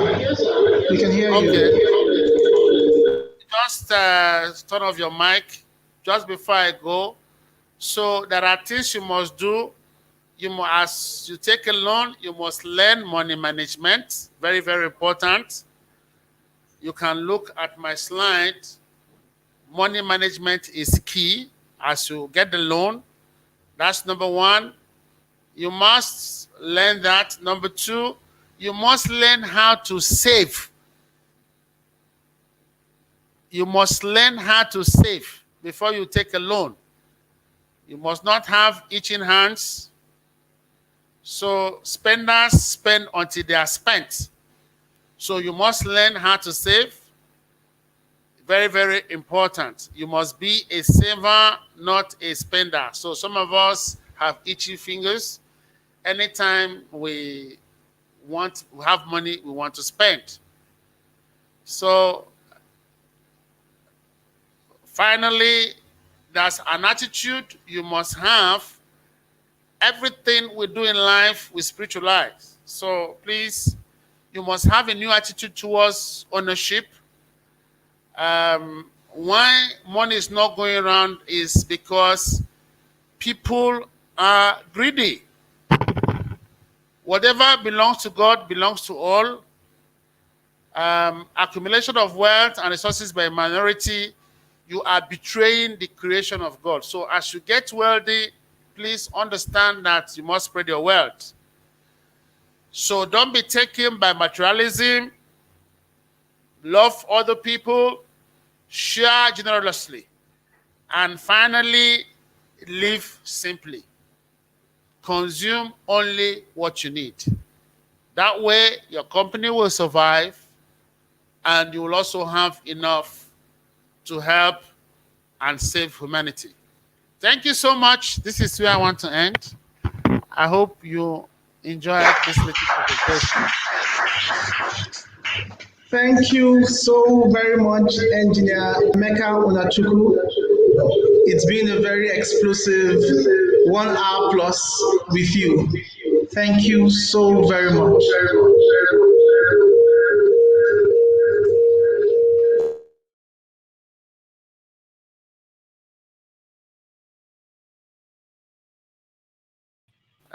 Thank you so much, Kingston. I hope we'll engage more so that we will reduce the stress from YIC members assessing the loan. So all YIC members, please go through your association. This money is not AXMIS loan. It's very expensive to assess. So if you come directly to us, you may not get the benefit. So Kingston, I expect you to set up a mechanism that will work between Develop You and your organization, whereby they can apply to you. Okay. All right. Thanks so much. I want to, on behalf of all of us, say a very big thank you. We're trusting that in a short while, business will boom, business will grow. Of course, you always know that we're out there to make things work. Our continent, Africa, so we're delighted to have you this afternoon. All of your talks. We will mobilize our team to be able to make use of this opportunity, ensure that they get this, take their business from where they are and where they want to get to. Let me again and again thank you very, very much profoundly for all that you do for Africa. God bless you. God bless you. We'll come physically to see you, to say thank you for what you've done for us. Thank you, thank you, thank you.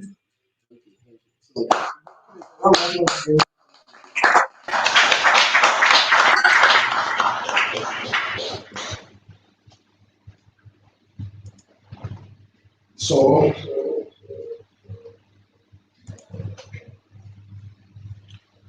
right, thank you so very much. That was a very explosive session from Engineer Emeka Onachukwu. It's been a 1 full hour and some fractions of securing business grants and funding for entrepreneurship and business owners in Nigeria. Engineer Emeka Onachukwu went really practical and brought it right at your doorstep. And so he also gave a means through which this loan can be assessed. You can write us, you can become a member of YIC Africa, and we'll take it up from there to ensure that you have it all ready and all figured out in the most simple manner as much as possible to access these funds for your own business growth and for your development. Once again, I want to say thank you so much, Engineer Emeka Onachukwu. Up next, we'll be having Engineer Chief Giadomenico Massari, a fellow of the Nigerian Society of Engineers. He's the General Manager of Danalek Limited. He'll be speaking to us on the power of partnership and collaborative work plan for business development. Stay tuned, sit tight. In just a few seconds, Engineer Massari will be up. Thank you very much. Young Engineers Entrepreneurship Club, YEEC Africa, River State University Oil and Gas Training Center. Today is an epoch-making event, and we are superlatively excited about it.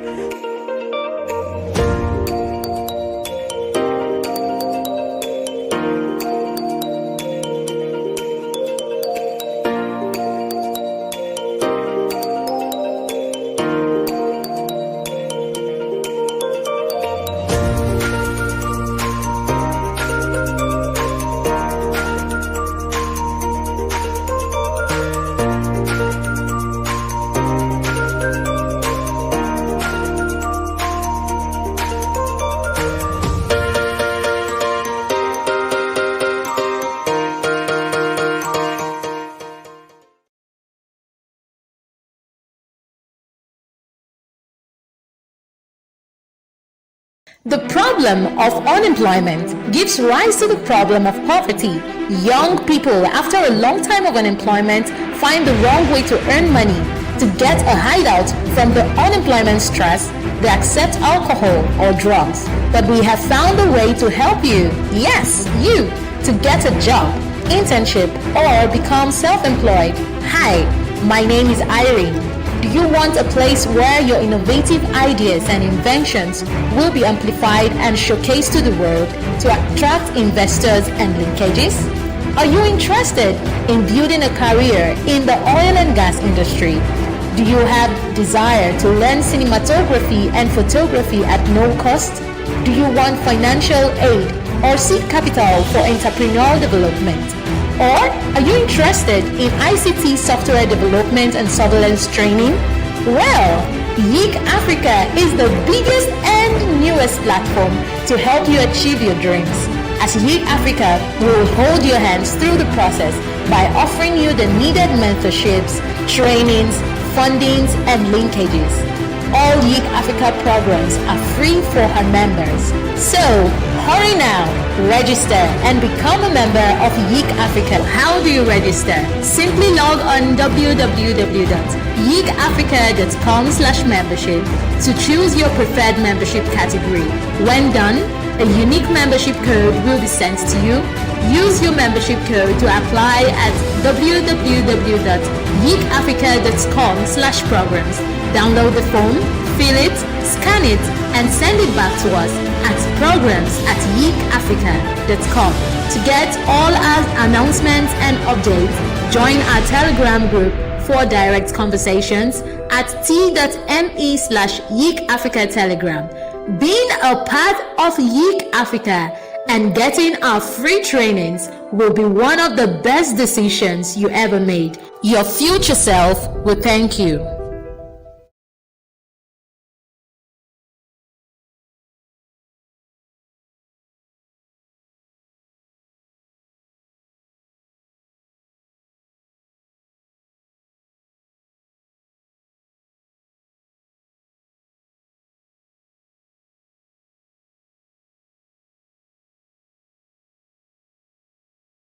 To apply for YEEC Africa professional trainings, log on to www.yeekafrica.com, then click on Programs.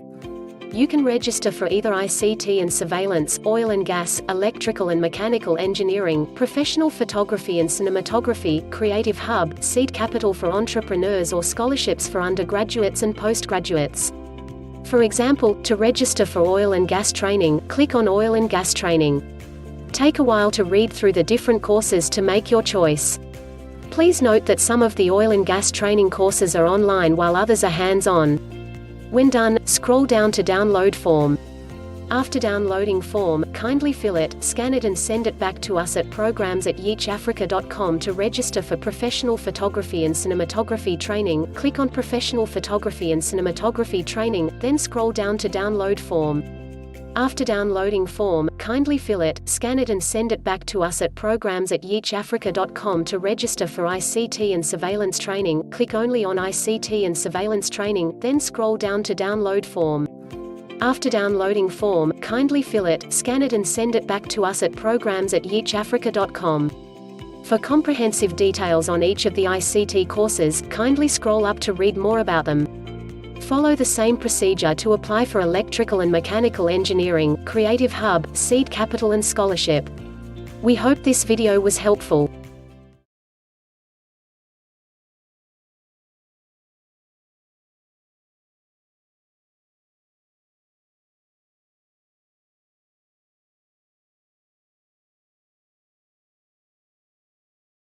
Favor Esezobor, a graduate of economics and a postgraduate, that's an MSc graduate of development economics, all from the University of Port Harcourt, Nigeria.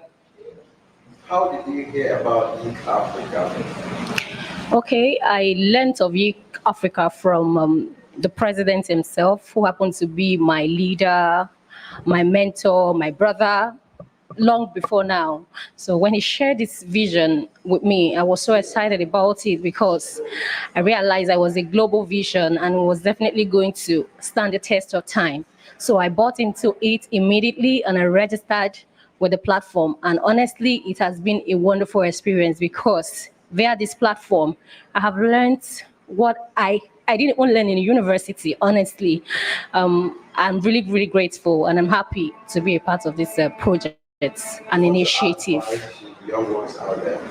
They have to plug into this opportunity. Honestly, we are canvassing, we are creating awareness as much as possible on social media, and we ensure that as many people that come across this program, they should key into it. So we are telling as many youth as possible to come and be a part of this, because the trainings we've undergone this period, we didn't pay for it. And these are trainings that you actually spend a whole lot of money, especially in the oil and gas. You spend a whole lot of fortune to acquire this training. So every young one out there with engineering background who have dreams of becoming an entrepreneur should come and key into this Youth Africa platform, because you never know how far they will take you.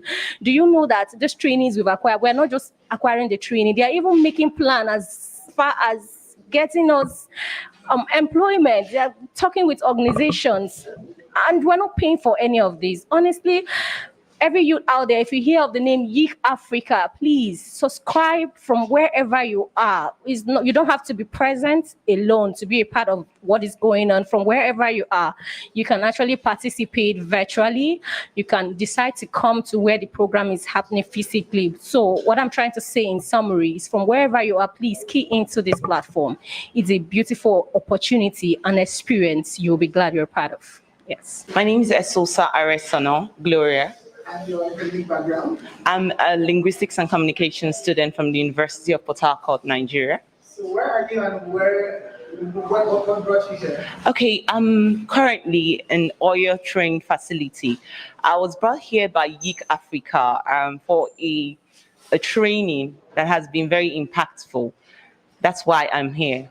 And so how's your experience been? Amazing, very beautiful. It's a very wonderful opportunity Youth Africa has given to us, young engineers and inspiring engineers. It's amazing. Words cannot express how much I feel right now. I am really, really overjoyed. I am amazed. I'm perplexed, let me put it that way. So take us through the journey from when you heard and how you heard about Youth Africa and up till now. Okay. I've been a member of Youth Africa for like some months now, and they do an annual training for their young members. And this was a platform I was opportune to be a part of. I started as just a member, initiated into the process of being a young engineer by doing all the trainings that they're doing right now. It has been a wonderful platform. I started without knowing anything about HSC, without knowing anything about rigging and sligging, without knowing anything about Rustabout. But due to the training, I have been informed, exposed, and lightly educated about these processes. And I'm very informed right now. I think by now I am a certified HSC officer, I'm a certified Rustabouter, and I'm a certified rigger and a sligger. and put it that way. So what's your advice to young people out there? If you are an engineer and you're not here, you're missing out. You should be a part of YIC Africa. In fact, it's the mothership right now. The platform Mr. Kingston and the entire YIC Africa crew has been giving to young engineers, it's amazing. I think the government even should adopt this pattern. It's a very beautiful platform that every individual should be a part of. Very well. Thank you so much. Thank you so much, YIC Africa. Thank you, Oya Train. I am very grateful. As they actually gave us courses, important courses or salient courses that are well sought for in the industry, a lot of experiences from very good courses. So what's your advice to young ones out there? Well, young ones out there, I'd advise them, especially people who want to work in the oil and gas industry, they should just link up to YIC Africa because it is a very good opportunity for them. And also, they should be positive and they should keep on looking for opportunities like this. They should keep sticking out for opportunities like this that will help them and enhance their skills in the future. My name is Alfred Baratwaikri from Bayelsa State, a graduate from Niger Delta University. I study agriculture and environmental engineering. How did you hear about YIC Africa? I heard about YIC Africa from my social media platform, Facebook to be precise, and I followed up immediately. So what has been your experience so far? My experience has been good. I've got to learn a lot about the oil and gas industry. I get to acquire about some new skills that I've never heard before, about some new courses that are very interesting. Okay, so what's the advice to the young ones out there? My advice to the young ones out there is that they should grab this opportunity. It's a rare one. My name is Anyogo Douglas Omar. I'm a geophysicist and I'm from Cross River State and I'm a member of YIC Africa. How did you hear about YIC Africa? Oh, I heard about YIC Africa from a friend of mine. She actually pitched the idea to me and I studied about it online and I they were doing. It was a wonderful idea and I keyed into it. So how has your experience been so far? Well, my experience so far has been wonderful in the sense that I've actually learned a lot of courses relating to the oil and gas industry.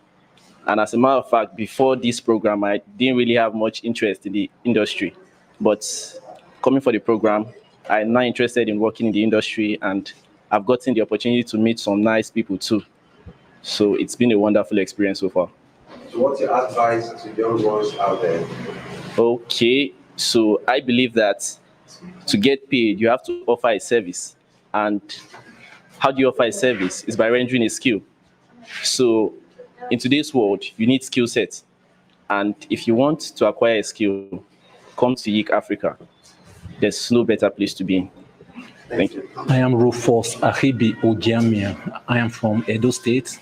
I attended the University of Port Harcourt. I read mechanical engineering. Okay, how did you find out about YIC Africa?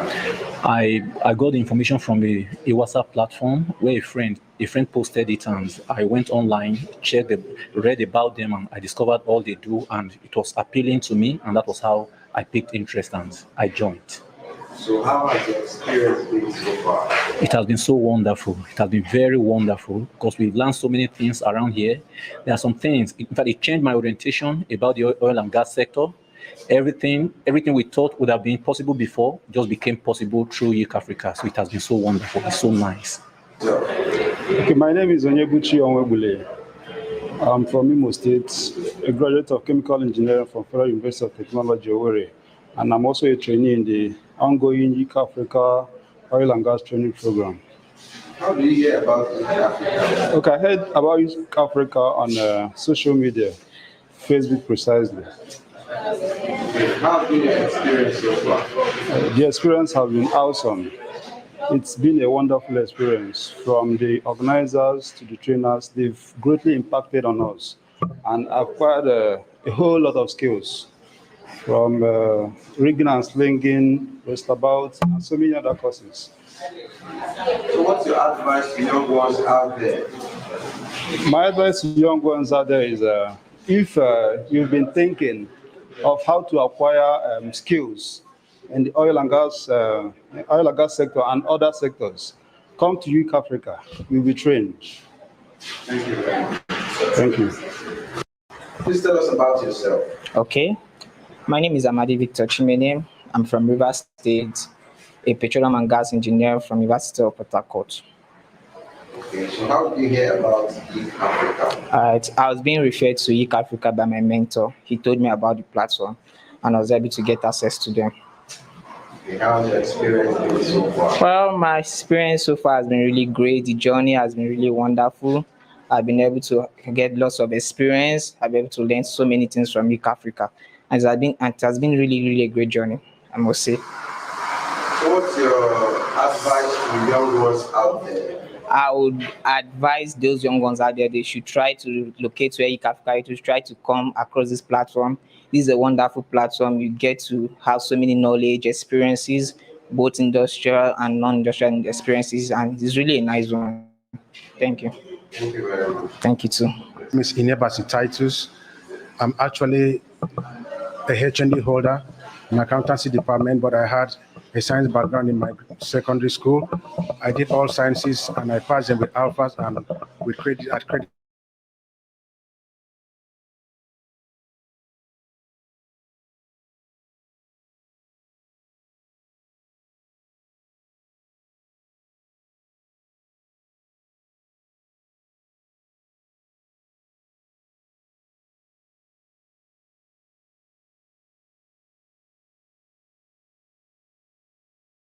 Actually met a friend of mine that told me about Geek Africa, that they were online, gave me the mail address, and I had to go online to search for it. When I saw it, I had to register, and I started attending the lectures. Since I attended the lecture, it's really been awesome, I must say. So what's your advice to young ones out there? Well, especially for the engineers, if you have done any of the engineering courses, though Geek Africa is not really limited to people that have engineering background. If you have interest, if you are vested in an engineering line, Geek Africa is a place to be. So if not enrolled, please go out there and browse geekafrica.com and you'll be able to enroll. Right here in Oil Train. Oil Train is located somewhere here in East West Road, where the training is really done. That's where we did the training. But Oil Train, Geek Africa has a facility in Uniport that they are kickstarting. So any of those areas, you can actually avail yourself the opportunities and join Geek Africa. My name is Bob Osmond from Akwa Ibom State, HND holder, Petroleum and Natural Gas Processing Engineering at Petroleum Training Institute, Delta State. How did you hear about Geek Africa? Geek Africa was sent to me by my boss and said that anything I need about a petroleum industry, that Geek Africa will let me know, started from the beginning, and anything at all I need in the oil and gas industry, and they will let me know. So how has your experience been so far? I had enough experience. Some of the things that I did not learn at school, I learned it here, something like NDT. I'm Shigozi Anthony Arazo. I studied chemical engineering at Nazareth University, Oka. Okay, how did you hear about Geek Africa? Okay, that was when I was done with school. So I was actually trying to bridge the gap between my theories I got from school and the experience. So I started browsing about and I saw Geek Africa on social media. So I went to the website and I browsed through. So I saw a lot of trainings like rigging and slinging, rostabout and rig helper, and those things were amazing. So I registered. So now I'm here. And I'm done with some courses like rigging and slinging, rostabout and rig helper. Now I can comfortably do some load calculations and what have you. So I'm actually very satisfied. So how has been your experience so far? Very beautiful. We had some hands-on experiences and we actually taught well. So this is actually Oil Train facility, and Geek Africa has been so amazing. So what's your advice for young people out there? Okay, so young people out there, the young professionals, my colleagues that studied engineering, this is actually a big opportunity. I beg of you, I actually advise you people to come to go to the website, just www.geekafrica.com. Go just type Geek Africa, it will come up. Go there, register. The registration is so clearly stated and it's so cheap. And what you are getting here is absolutely free. And they are going to bridge your gap between theories and the experience, and you'll be relevant in the field. Thank you so much. My expectations from these trainings is that we would have better trained people, youth who have been empowered to be able to use their skills and their abilities to better their lives and to better our nation.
Young Engineers Entrepreneurship Club Week Africa, River State University Oil and Gas Training Center.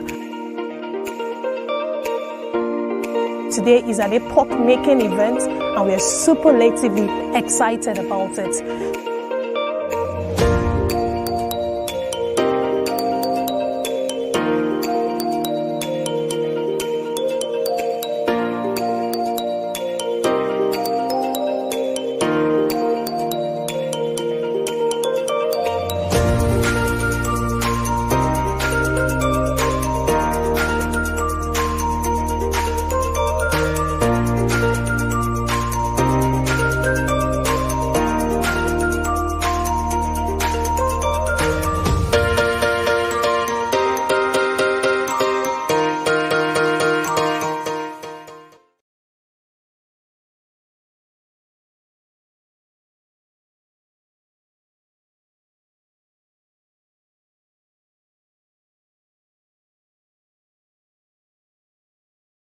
I had some tantrums of saying, I can't do this is too hard. When I was a kid and comparing myself to everyone else and saying, I can't do it, I'll never be able to do that. My parents always sat me down and said, look, Nick, yes, there are things that you can't do, but don't say, I can't do it. Ask yourself, how can I do it? You know, there's ways around it. You can get from one side of the mountain to another, but you don't just have to walk over it. Maybe you can go underneath it or around it, or there's always ways in achieving the same goal. The way that I've achieved in my life doesn't always look the same for everyone else. But the key to that success was I believed in myself. If someone else could do something, then I could try and work out how. It starts with believing in yourself.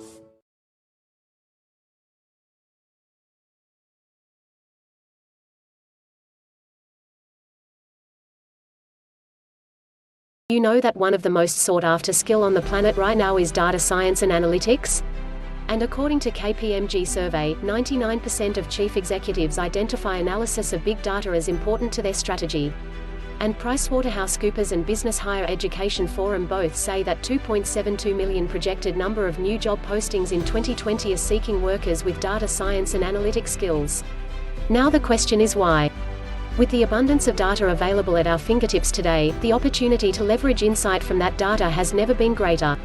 This will have a few impacts, but primarily the value of data analysts will go up, creating even better job opportunities and career progression options. This makes now the perfect time to start a journey into the world of big data analytics, with many education experts saying that data science and analytics is so vital that it should be taught in secondary schools as well as higher education institutions. And the great news is that at YEEC Africa, you can get trained in data science and analytics for free.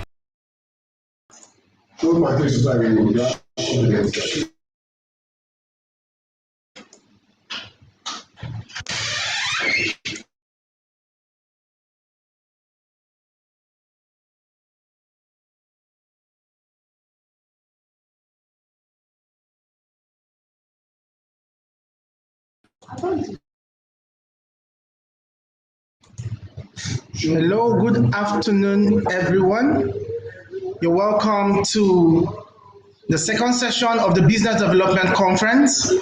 It's been a very beautiful period, so much to learn. We just finished a session with Engineer Emeka Onachukwu on assessing loans and grants, and he came down to earth. Without further ado, we have a very important personality who has joined us right now to yet take us through a very interesting session on the power of partnership and collaborative work plan for business development, in the person of Engineer Chief Giandomenico Massari. If I didn't pronounce it well, I'm sure he'll be benevolent and gracious enough to help me out with the correct pronunciation. So I'll be reading the citation of Engineer Chief Giandomenico Massari, JP. This is a fellow of the Nigerian Society of Engineers. He's a registered engineer with more than 40 years of experience and holds dual citizenship, Italian and Nigerian. He is the current general manager of Danalec Limited and Danalec FZE. He's a well-grounded engineer, a highly experienced corporate administrator, an accomplished researcher and philanthropist. He's an electrical engineer and information technology expert, and he has played significant roles in the field of electrical and electronic engineering in Nigeria and abroad to lots of institutions. He is a former national vice president of Nigerian Society of Engineers from 2015, between 2015 and 2016, I beg your pardon, a former member and council member of Association of Consulting Engineering in Nigeria, 2012 to 2015, a former chairman of the Institute of Appraisers and Cost Engineers, former board chairman, electromechanical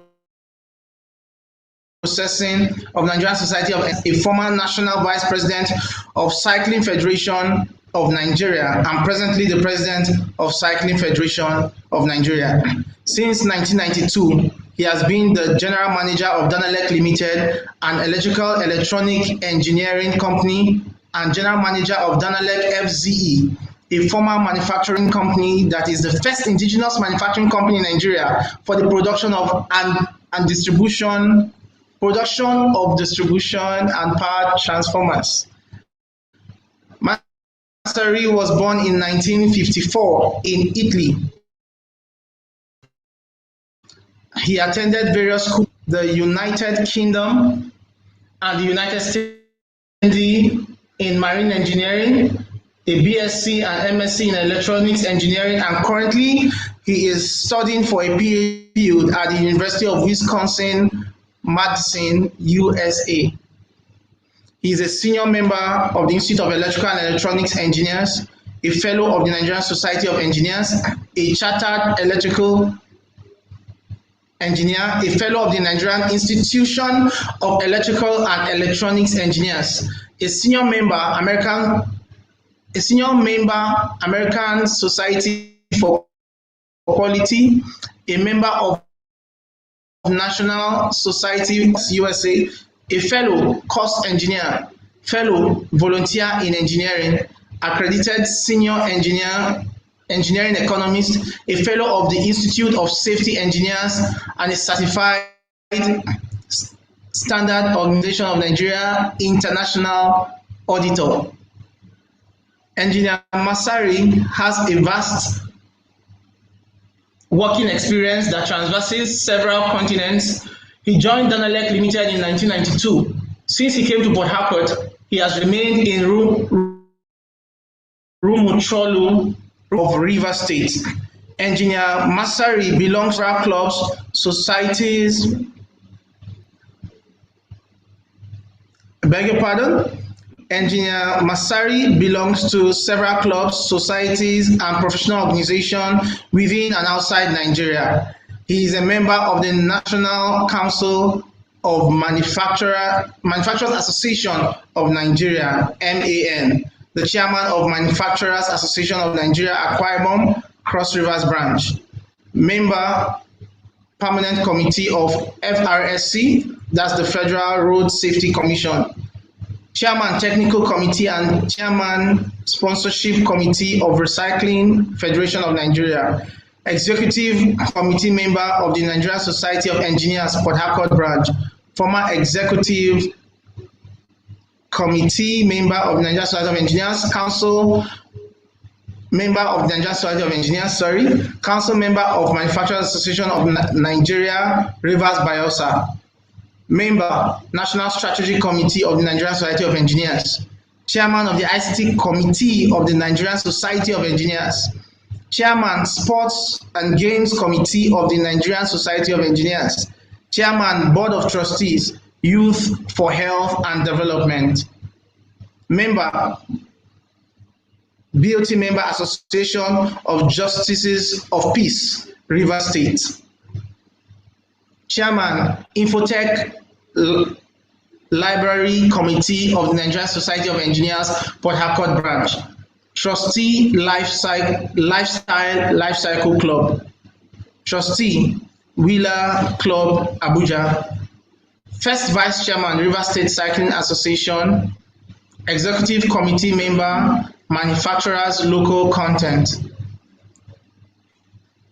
MAN Division, Manufacturers Association of Nigeria Division, former member, Division Board of NSC, former member, Codes and Standards Committee of Nigerian Society of Engineers, EXCO member, Institute of Electrical and Electronics Engineers, Nigeria Session, Trustee, Port Harcourt Polo Club,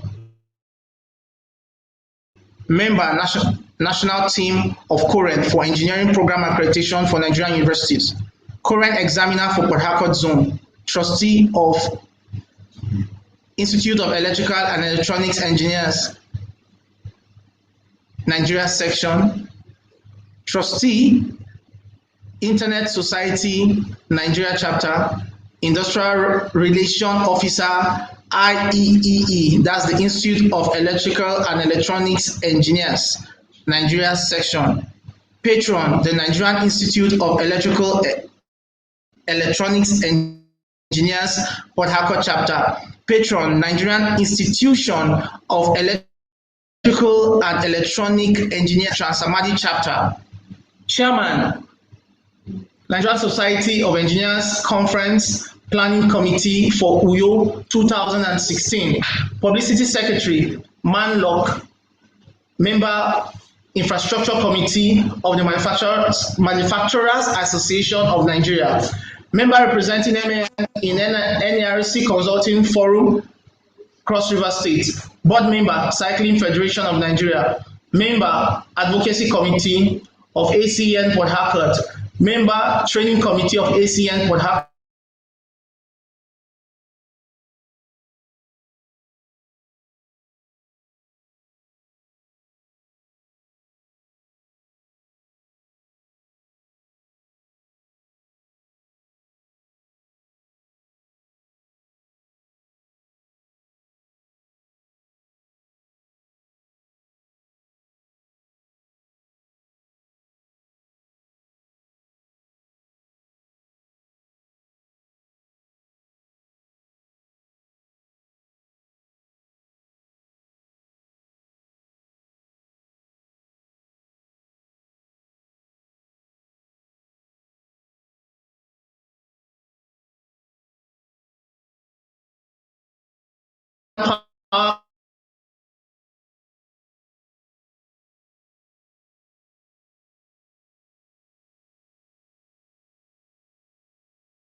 So much to be said about this great icon.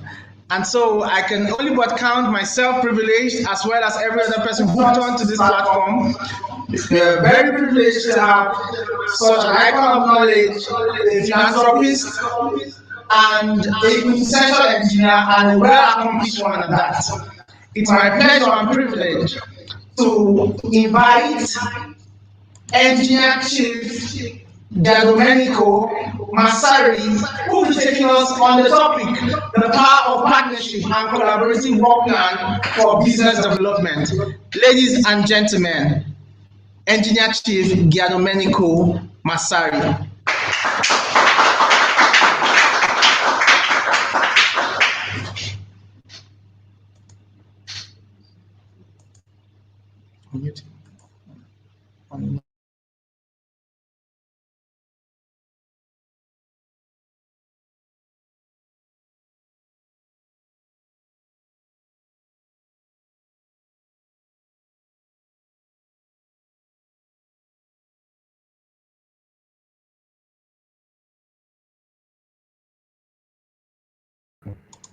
Hello, good afternoon to everybody. Good afternoon, sir. I am very privileged today to be here with you and discuss the topic you have just already highlighted. And we hope even that the network will be kind to let us not disrupt the communication. Anyway, as I said, we have today to discuss this partnership in business and eventually the way forward to make sure that business today it will be really positive and will yield fruit that it will be for the benefit not only of the persons that own that business, but even to the people that they will be carry along on it. And when I say people that are being carried along, I mean not only the staff that they are working in that specific environment, but all other persons that will benefit and will get even positive result on it. First and foremost, I want to tell you one thing. In any things you want to do, it's important that you start planning well. Planning is fundamental. You cannot say, today we are awake and today we are start doing this. Just let's see what is happening and eventually we will take the appropriate direction. That is not working. So first and foremost, whenever you are starting any type of business, whenever you are doing any type of enterprise, it can be individual, it can be collective, you must start planning. And planning for a time that will be necessary to see even in advance what you have, what will be the result, at least in the planning stage. Second things very, very fundamentally important is, in my opinion, to look at whatever you are doing, following a procedure and a quality, way to define your system and to define whatever you are producing in case you are producing. As you see, I am in manufacturing, I am in engineering, in service, and in manufacturing. And today, even I want focus more, I will focus in the two, but I will focus more in the manufacturing because I still believe that manufacturing in any society, in any economy, is really the backbone of such economy. Is even the way you can even make sure that the people will not have a product that can be utilized for their own benefit, but even the person and the people that will prepare that product, it will have a very large benefit that is not only limited to the salary is earning or whatever financial earning he will have from that production. For that reason, to achieve that, as I said, you need to plan first and foremost, and you need to make sure that you have a procedure, a system that is based in quality. You know, when we are talking quality, we are making sure that anything that it will be from the starting to the ending of your production or your service has to follow specific rule, a regulation, to make sure that we have not accident during this route. We have a very solid product at the end of the production, at the end of the manufacturing. And at the end, we have even, that is very important, a product that the client will be proud of. So, as I said, the defect on such a system has to be completely mitigated or removed totally to make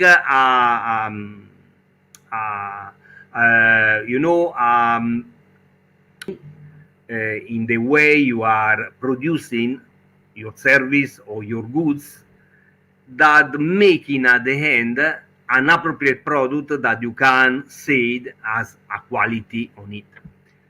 So when we are talking about it, there are several things several actors that making this process be seamless and even being without any distortion or any fault.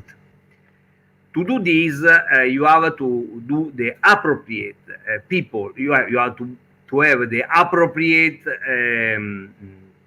material that they will produce, or the appropriate human resources that will the one that even making running all the phase of the process to produce the final product.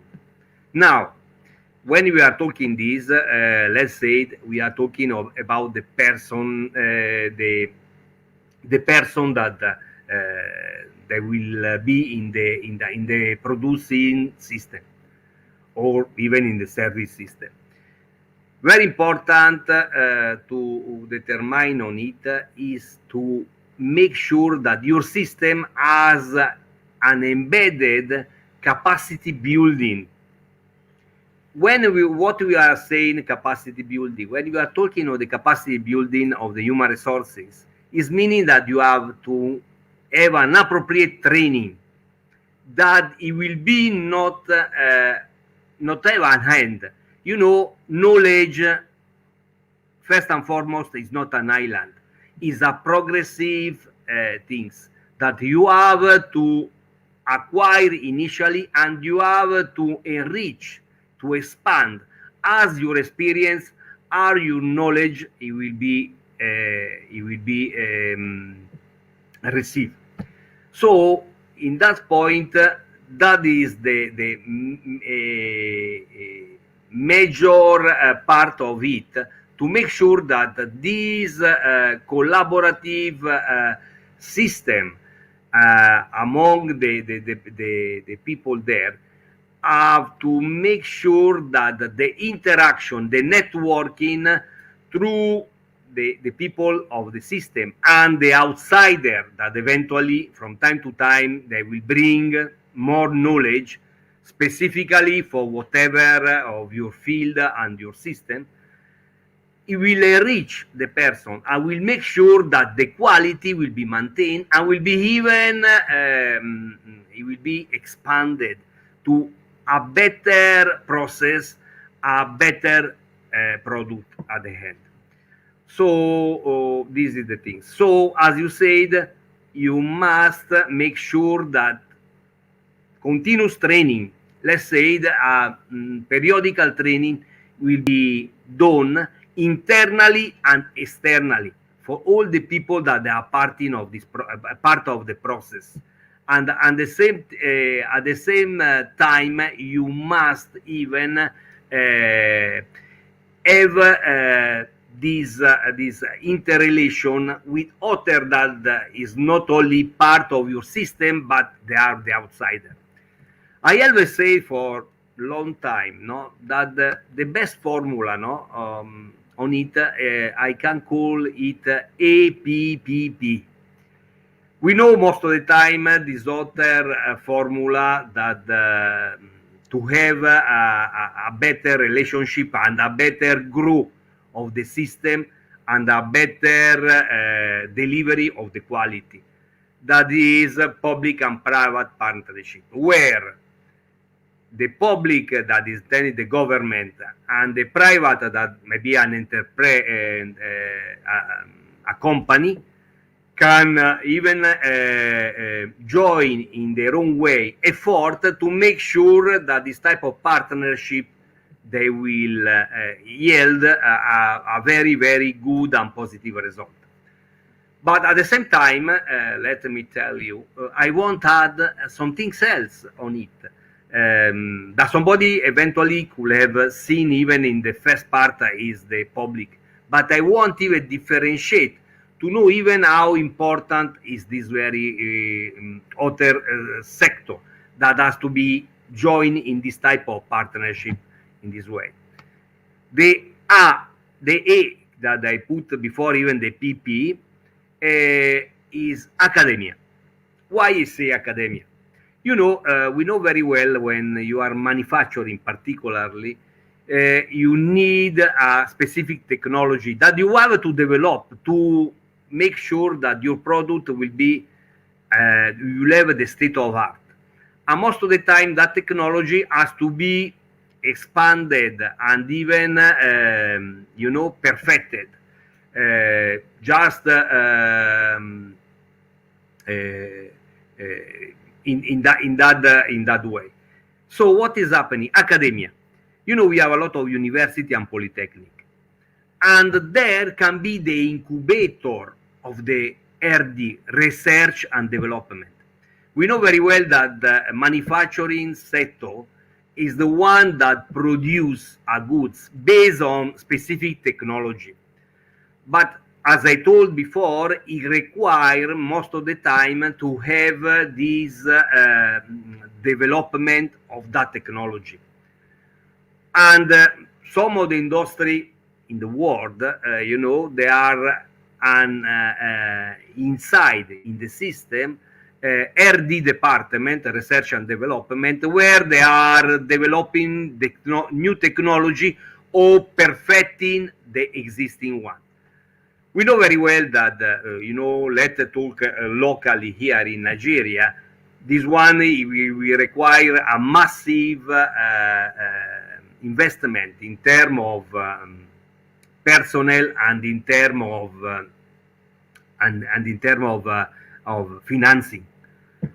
We have already this incubator that they are university where brain that they are professor, they are the academician, they have the lecturer, the same student, they can be the one that can develop and a better technology. Even make a study, a research on existing product and see the way to improve on it. And improving on it, improving engineering, improving technology, and improving in quality at the end. For that reason, that partnership is very, very essential, involving them. What is the benefit? The benefit will be bilateral. When I say the benefit bilateral, it will be both for the industry and both for the academia. The academia, most of the time, they are demotivated. Okay, they are repeating most of the time the same theory, lecturing this on the other, without having the opportunity to study and research for that theory that they are repeating maybe time after time for several years, without even having an approach to appropriately put into practice what they are lecturing. So this is the way. So the academician, they can have, let's say, an incentive to have this opportunity to participate in the industry, just to participate in a research to make, to improve the quality of that product. And apart the professor, as I said,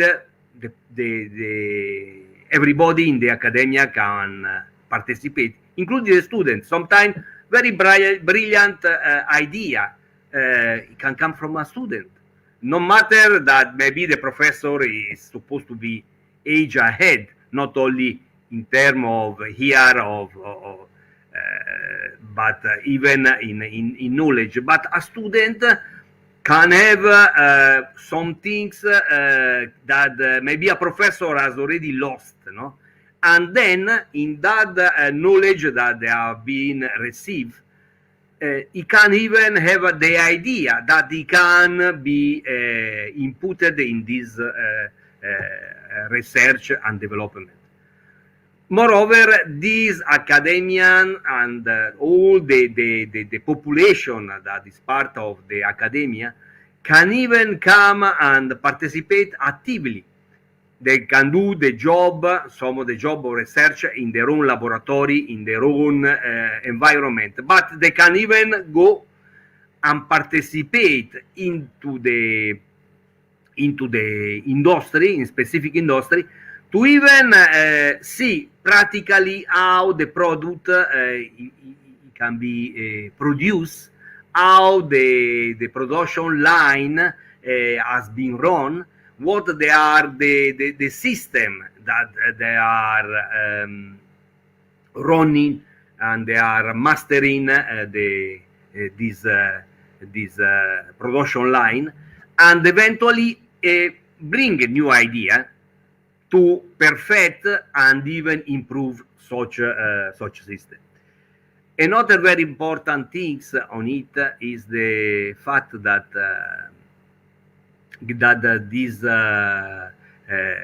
this partnership, I say, it will give even a stimulus to them to have a way, even to have a financing, an extra income, because you know, when you are doing such things, you have a financial reward.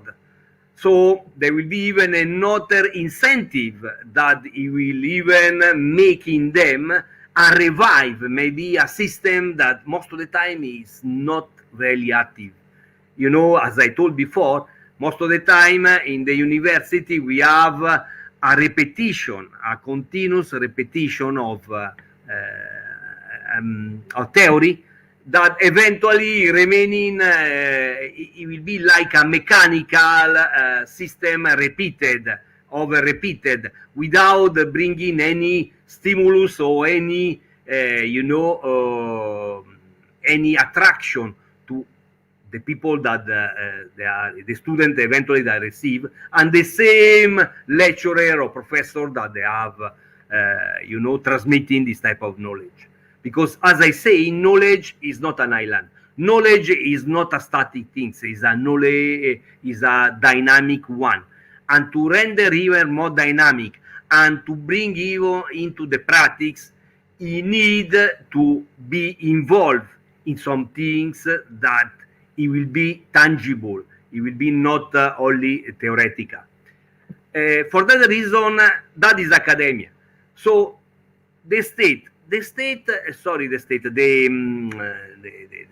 the public, the government, at all the levels, state, federal, or whatever, has even to make sure to to prepare and to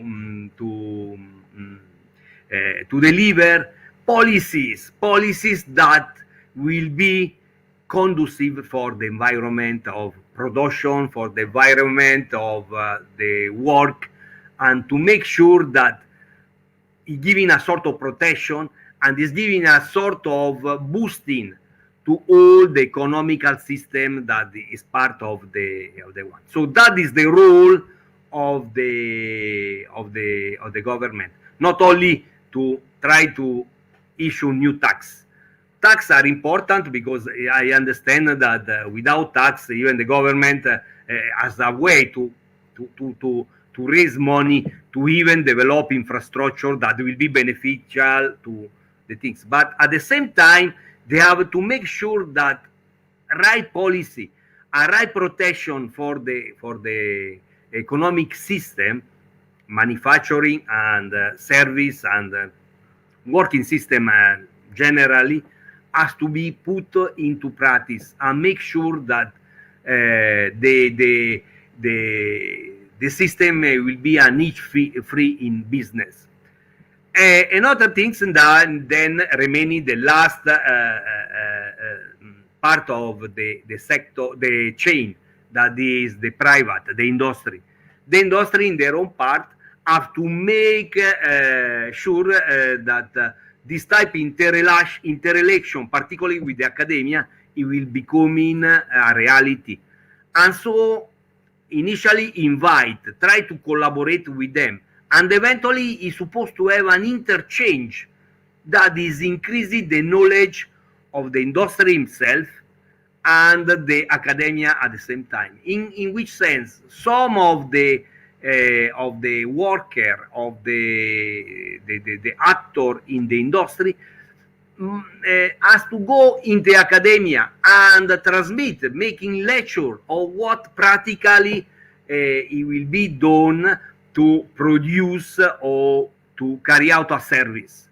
At the same time, this type of practical transmission, it will be a very big, enrichment of the knowledge of the people in academia. The academia at the same time has to go there, apart in their own environment, to do research, to develop, I'm not saying a new technology, but to develop an existing one, because, sometimes you don't need, when even, let me open a bracket and close. Standard. When you are talking standard,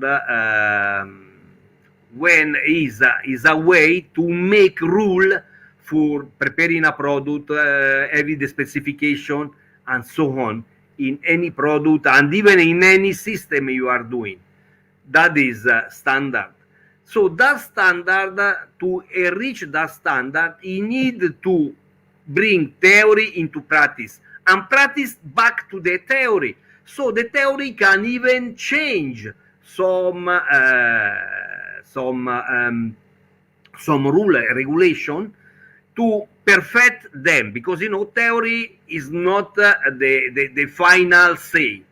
A theory has, as I told, quality is some things that it will be dynamic and it's not a static thing. So it requires some experience, some knowledge from the practice to perfect and making the next level in advancement in technology or in engineering, as the case can be. So, as I said, this interaction, this partnership between academia and industry, it will have a very big benefit for both. Recapping it, the academia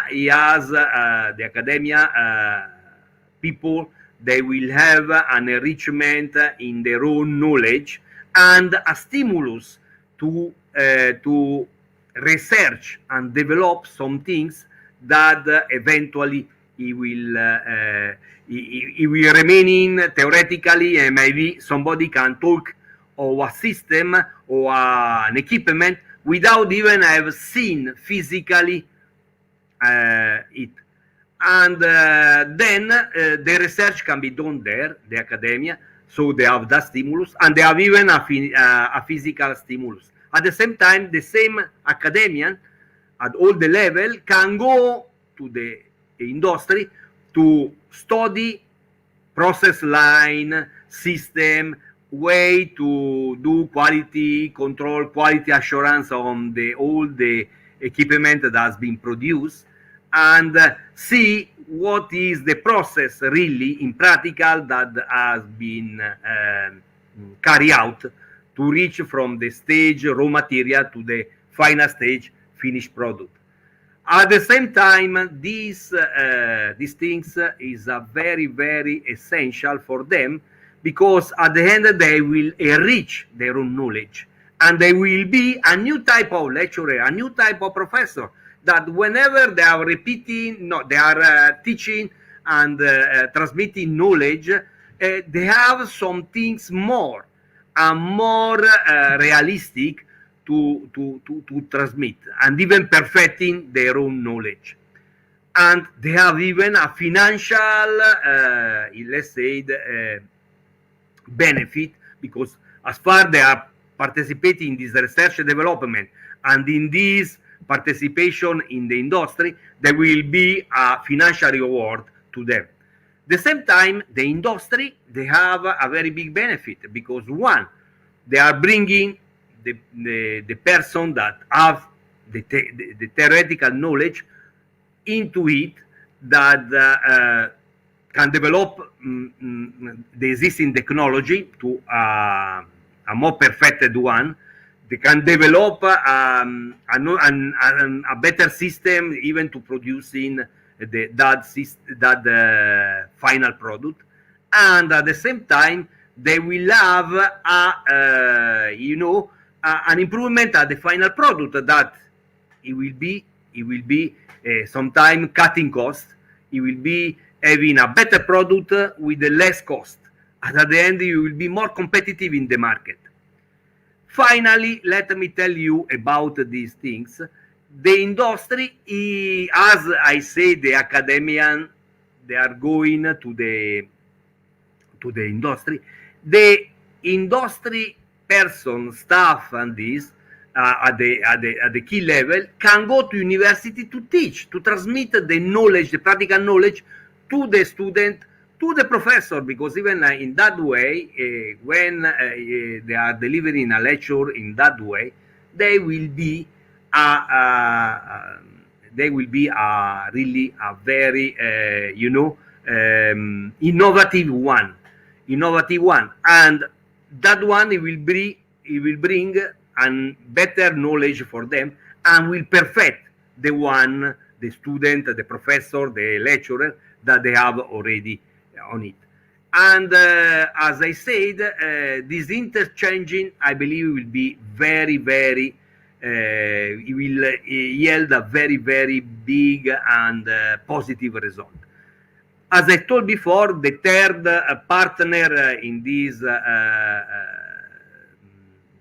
tripartite, partnership is the government. As I say, government not only think to raise or increase or raise tax or collecting tax, but even creating enabling environment with the appropriate policy to make very smooth for industry to have this type of a good system, that it will not create any bottleneck, that at the end it will increase the cost and will reduce the competitiveness of the company. So as I said, so that is to have this business development, particularly in the manufacturing industry. This is I believe is the best way to do this. Moreover, I want to tell you another thing very important. It's not just to do a protective toolkit, but today as not only peculiar in Nigeria, you can go in many other country.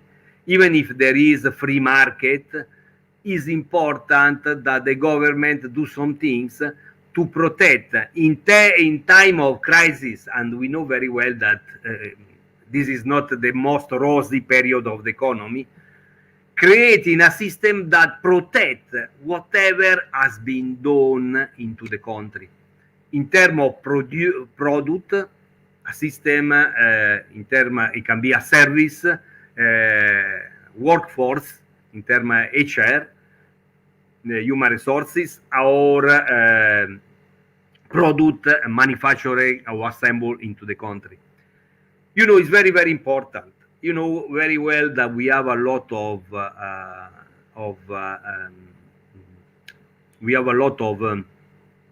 law.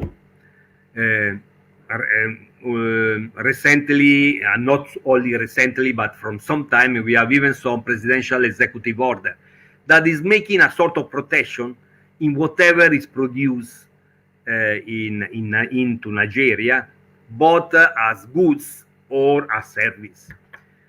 This is to make sure that unemployment it will be not raised dramatically, and as we know, unemployment it will be a time bomb. Let me tell you, a time bomb, because sometime after time when things are underestimated, it can become really very devastating in any society.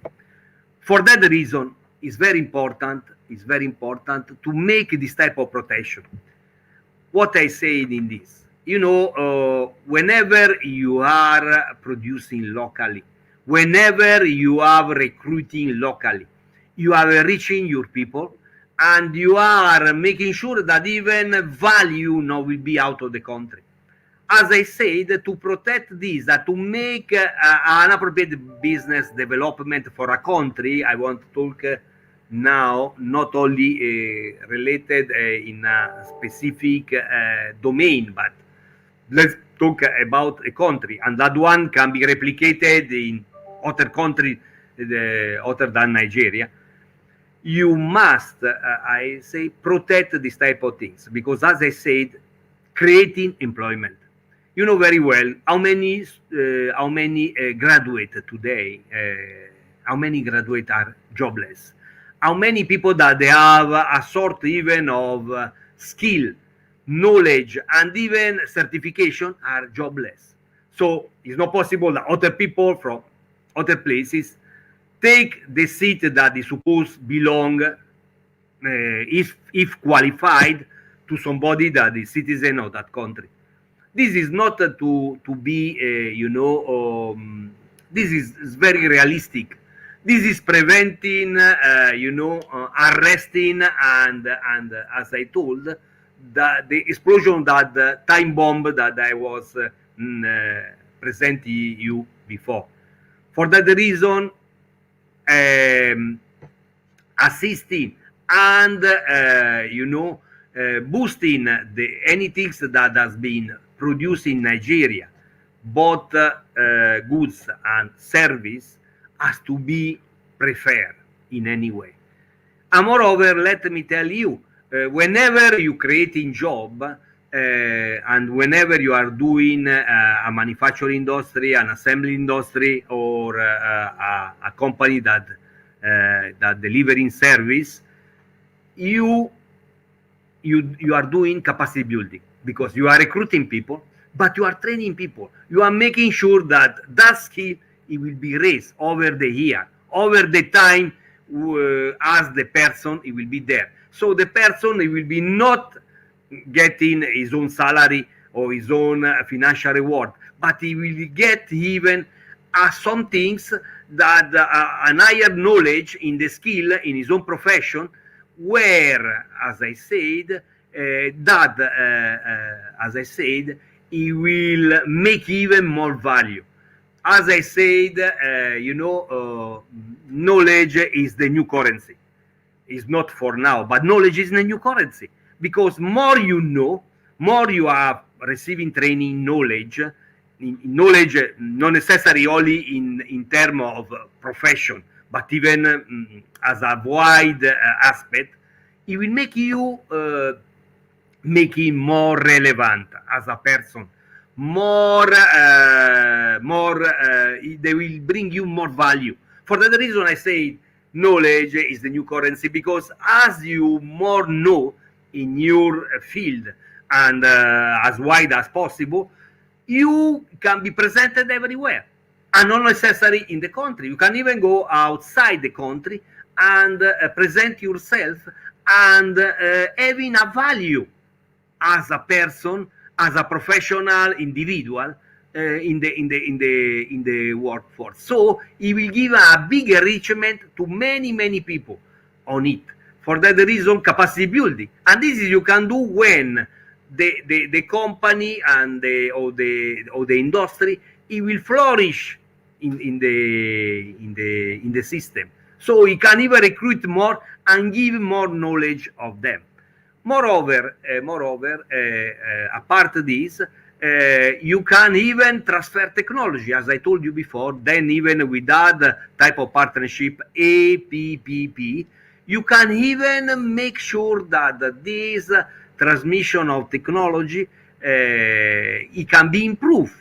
It can be improved, and you can even through that research that the incubator, it will be in the university and polytechnic, can even develop even a new technology, some things that even will be not beneficial to your to the place where has been projected or has been projected for, but even can be even brought to other places, exported.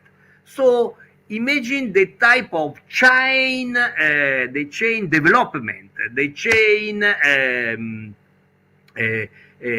development you can create in this system. Moreover, as I said, we increase the capacity building. We creating jobs, and we at the end we can even have the opportunity to transfer technology and even develop it into the country. So you imagine the type of benefit we will receive on it. Then the government, that is the things, is even part of that tripartite I told you before, is the one that even has to make sure that this system has to even be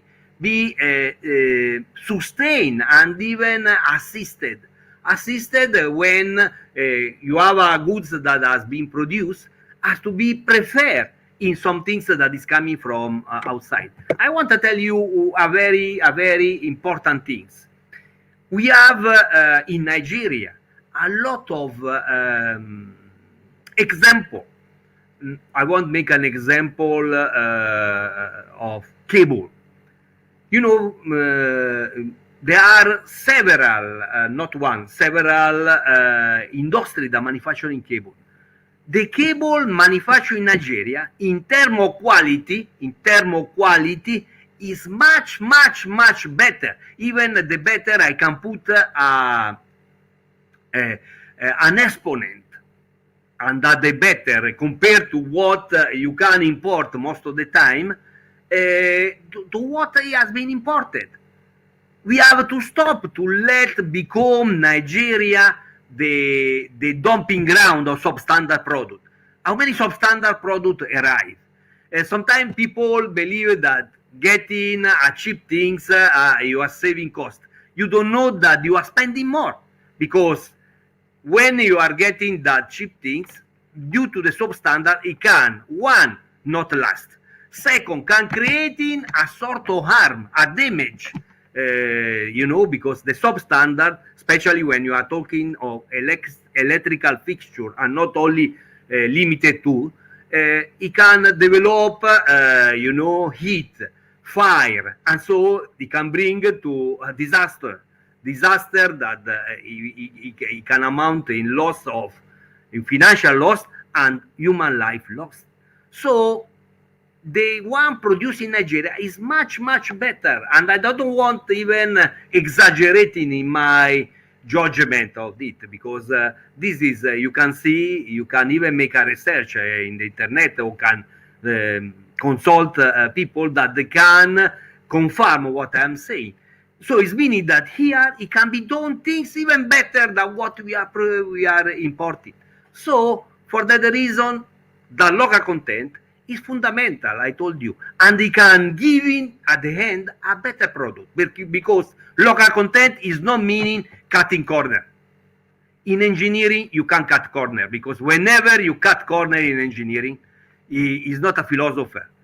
A philosopher can cut corner and still the things still stand. An engineer can cut corner, because you cut corner, the system, whichever system, can be civil, structural, mechanical, electrical, chemical, processing, it will collapse. And that collapse, it will produce a lot of disaster in term, and a lot of losses in terms of human life and financial. So as I said, this is example how Nigerian can produce really very, very, very good product, and good people that really they are getting the right knowledge, they are improving that knowledge, and they are the one that they are producing that good at the end. So as I said, when we are talking plan for business development and partnership or collaborative work, for me is the right way. That formula I told you is the one that even can be applied here and can give a very, very, very good benefit. That the benefit will be for the individual, for the company, and for the country at large, and for the economy, of course. So I believe that we have to change our mind. We have to start thinking out of the box.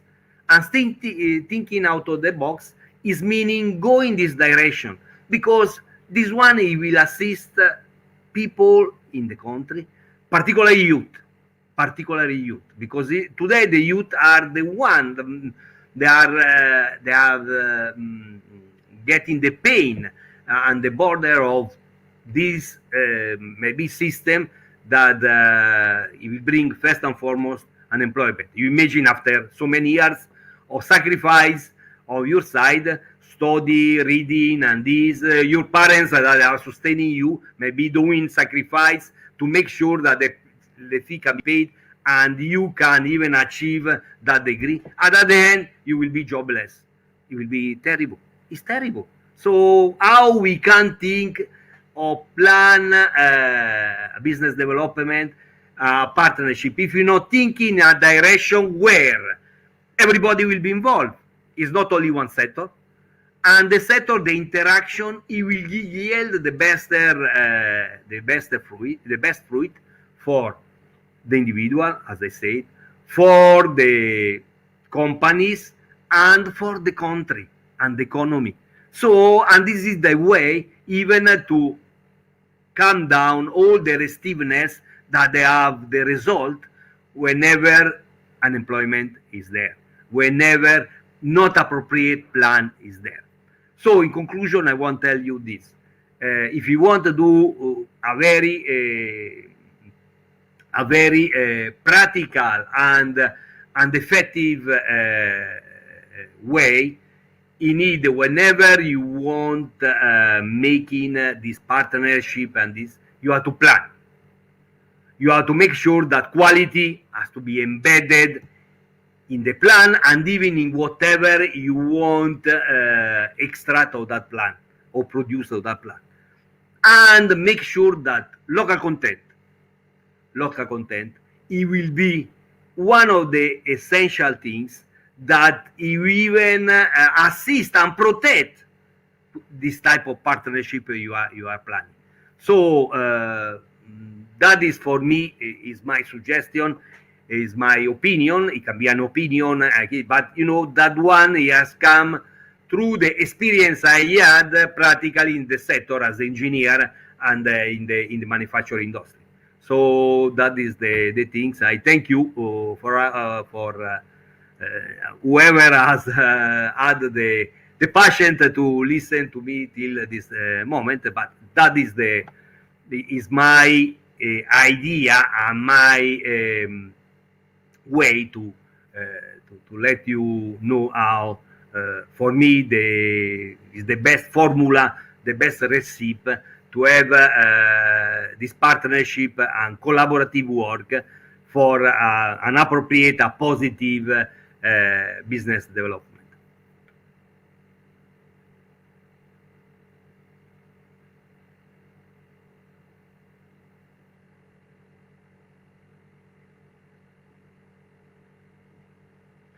I don't know. This is okay. There is probably one thing. Okay, somebody was asking this. Must be clear goal by both parties before collaboration. You know, and in the event of the one party is lacking an idea, will the partnership work? The point is this: first and foremost, it's very important that anybody that he want to go in that direction, in this type of partnership, have to be sincere. Sincerity really to achieve positive result. Sometimes maybe somebody can be attracted to this type of partnership, maybe for personal interest or other things. So sincerity is fundamental. Once really people are sincere on all the party that I listed before, these tripartite, ideal tripartite, I said, of course, they have to see together and start to see what they want to achieve. What we want to achieve. What is the goal for what we intending to partner. Once you have established that, then I told you that quality has to be there. Instead, you are planning how the route will be to achieve that goal. So that is the things. Of course, if somebody like an idea, sometime because he said in the event of one party like an idea, all the partnership.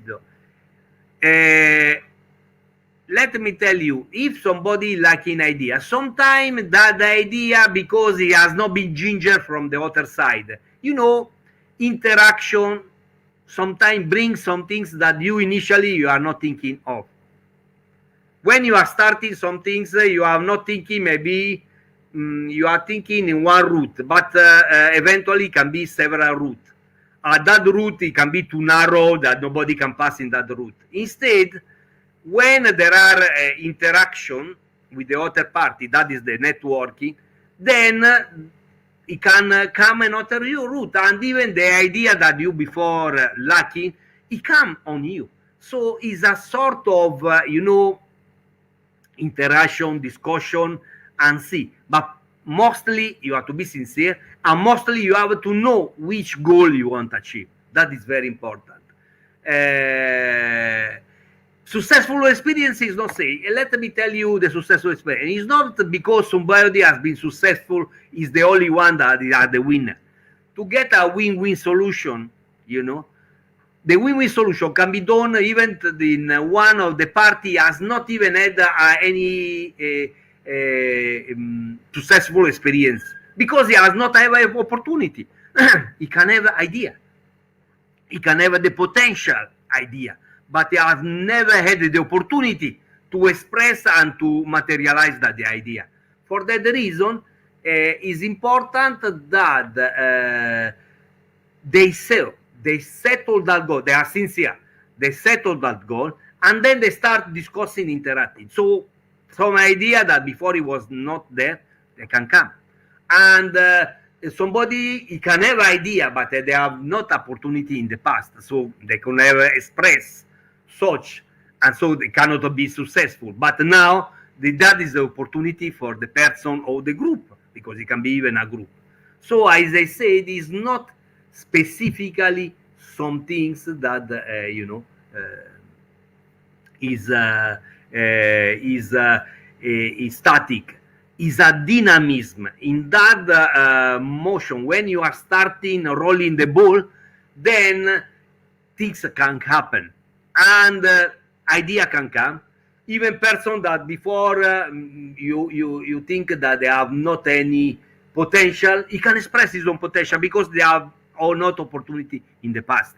So it's some things that is dynamic, as I say, as quality dynamic, and everything even in the world is dynamic. I'm not saying static things, because static things is like a dead things. Anything's alive, anything's like even the matter is dynamic things that is in continuous evolution. And even business, it can be a continual evolution, bringing even potential of somebody or a group that before they have not opportunity to express.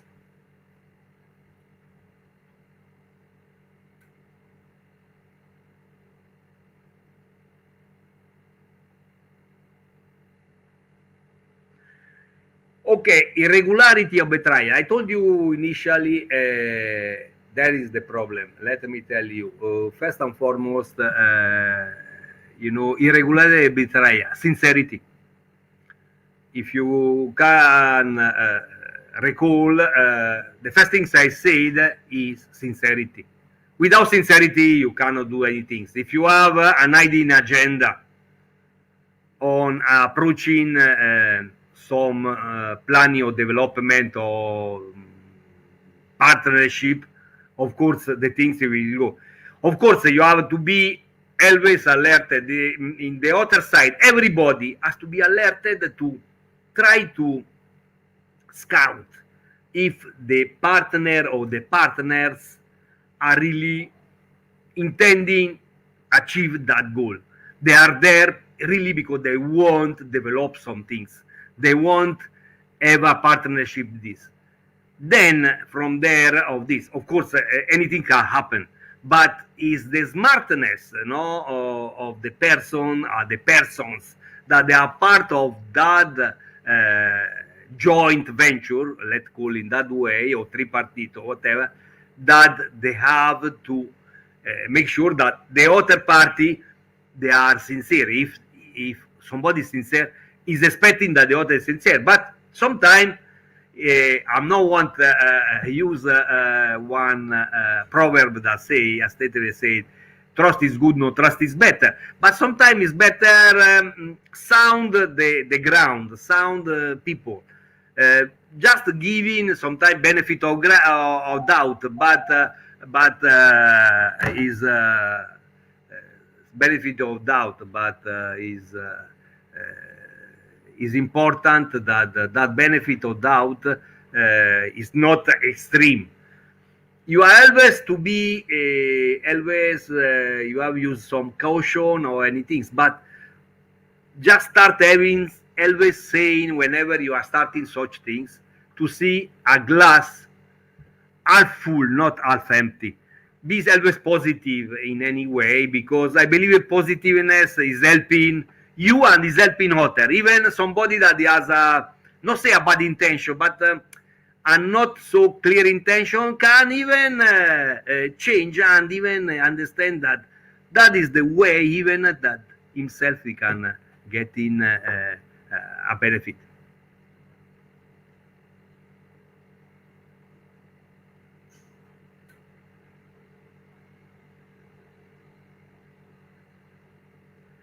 This one I repeat, I respond before, successful experience. I told you the successful experience is not always a must, because a successful experience, somebody has the potential to have this, but they have not the opportunity. So it's not. Let me tell you, in the past, probably somebody can say the environment was different, but maybe the environment can be repeating even here. Bill Gates, when he started, he has no successful things before.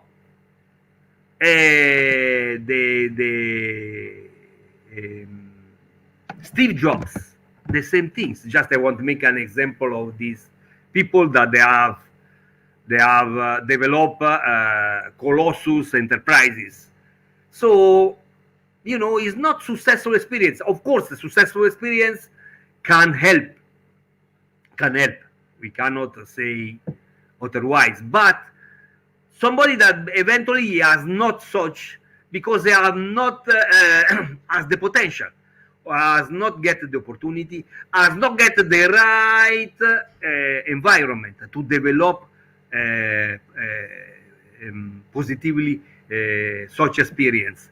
And it can be this is the right time to do it.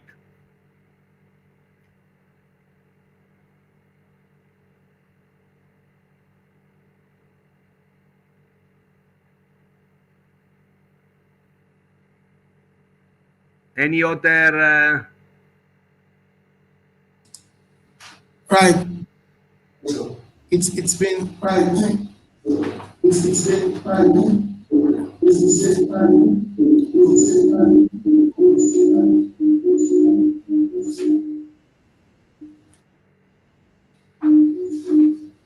It's been a very beautiful period of practical teachings on this topic. Of course, I told the viewers prior to this time that you're about to hear from the best experience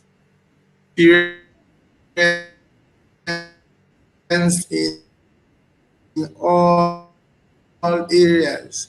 Thank you so very much. I think that there's just one more question still hanging. Must there be clear goals by both parties before collaboration? What? Sorry, I don't understand. What is the question?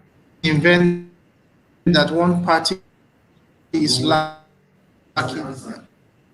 Sorry, I'm not hearing the. Okay, I think. Yeah. Okay. It has not been asked. What is the role of communication in business partnership? The rules of communication.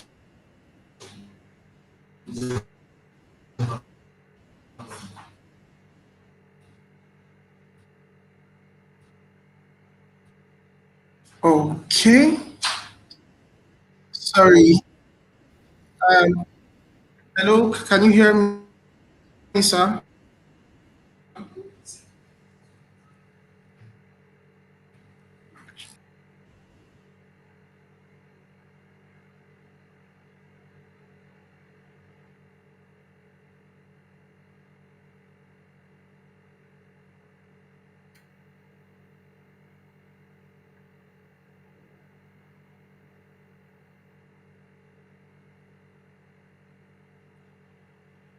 Hello, Chief.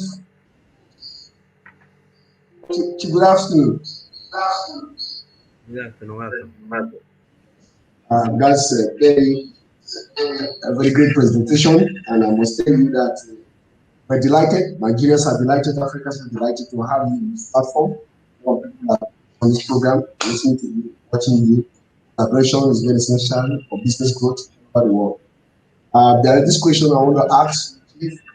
What is the role of communication in business partnership? The role does what strategic role does communication play in business collaboration? Sorry, you are coming in breaking. I don't understand the question. Okay, I'm asking. Everybody knows that partnership, collaborations is two different individuals that comes together to do business for a common goal. Now, I want to ask, what is the role of communication in business partnership? The roles of communication, strategic communication for business partnership. Sorry, you are talking the role of communication, please. I like to know. Yes. Okay, the role of communication is very important. We know very well that today. Not necessarily social, but anything. Today, many things has been both virtual and eventually, and unfortunately, in a way, today we have using more and more communication than before, even due to this terrible pandemic that has been,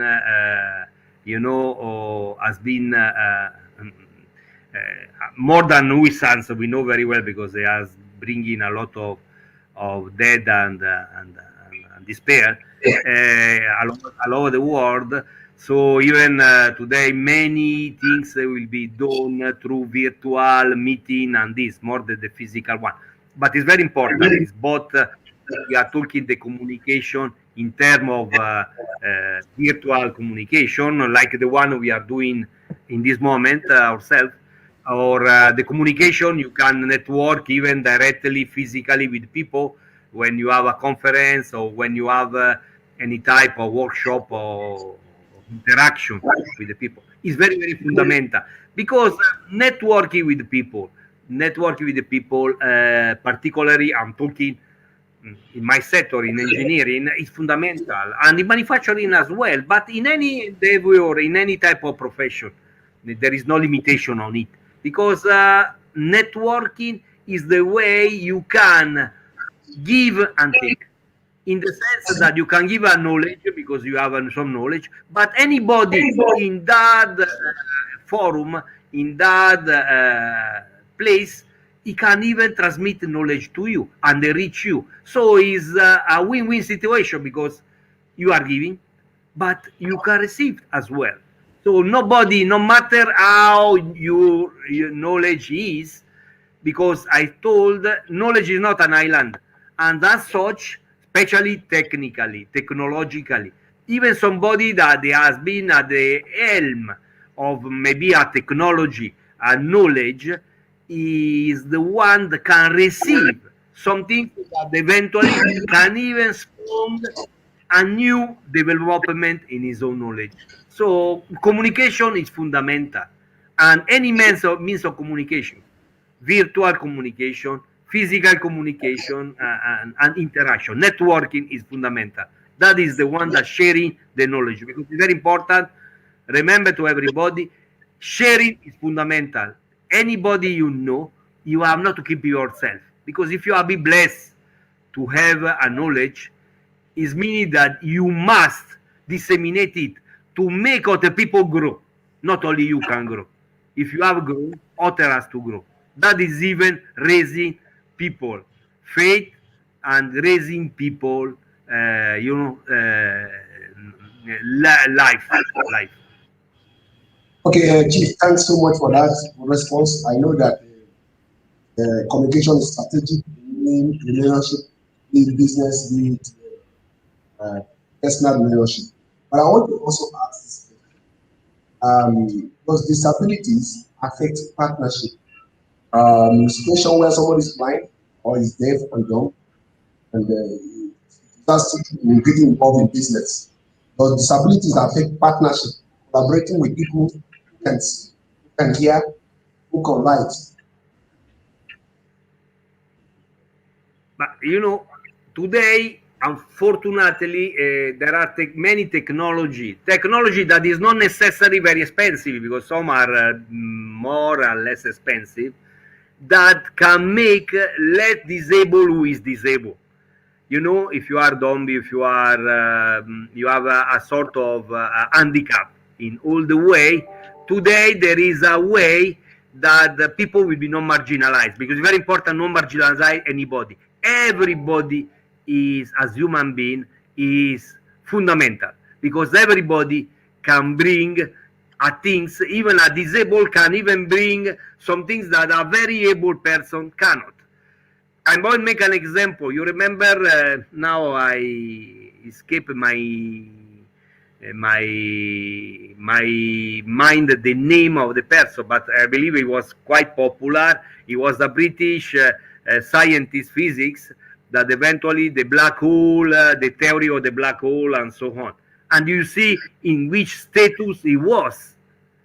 But because he has the capability, virtually, no, practically his body was vegetable. He was completely dead, but his brain was not dead, and he was generating even concept, theory that a very able one don't have. So even most of the time, people that have some disability is nurture and even develop a better knowledge and a better way to even develop new things, new idea, new technology, and so on. So even disabilities into quote, it can be even an advantage, let's say, because, you know, that is the things. This even, let me tell you, maybe a not very nice girl is more smart and is even is better in terms of smartness, in terms of this, than a very beautiful one, because a beautiful one is say, I have everything, so I don't need anything. The other, instead, they know that they have to develop other things that in making different and in making relevant the person. Wow, thank you very much, Chief. I must say that quite a very exciting moment. Thank you. Thank you. On behalf of all of us at EEC Africa, I want to say very glad to you. You've been a father to us. You have been a great father to us. You have been a father figure to a lot of people in Nigeria. In fact, going through your CV, your profile this beautiful afternoon, that I know that you are also a title chief, both River State, Cross River State, or all of the Nigeria. And I can tell you that, come to the team, if you are interested in politics, you vote for him. You are the president, because you have what it takes to make it happen. So, on behalf of all of us at EEC Africa, we want to say thank you, thank you. I know that doctors cannot be enough. Because you are a businessman, you are involved with so many things, but you carve out time to honor and Africa. Thank you. Now, I hope we come to see our way of appreciation. Okay, no problem. Thank you to all of you, and it was a pleasure to me to be with you today. All right, God bless. Thank you. Thank you very much.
Hello, Nigeria. Hello, Africans.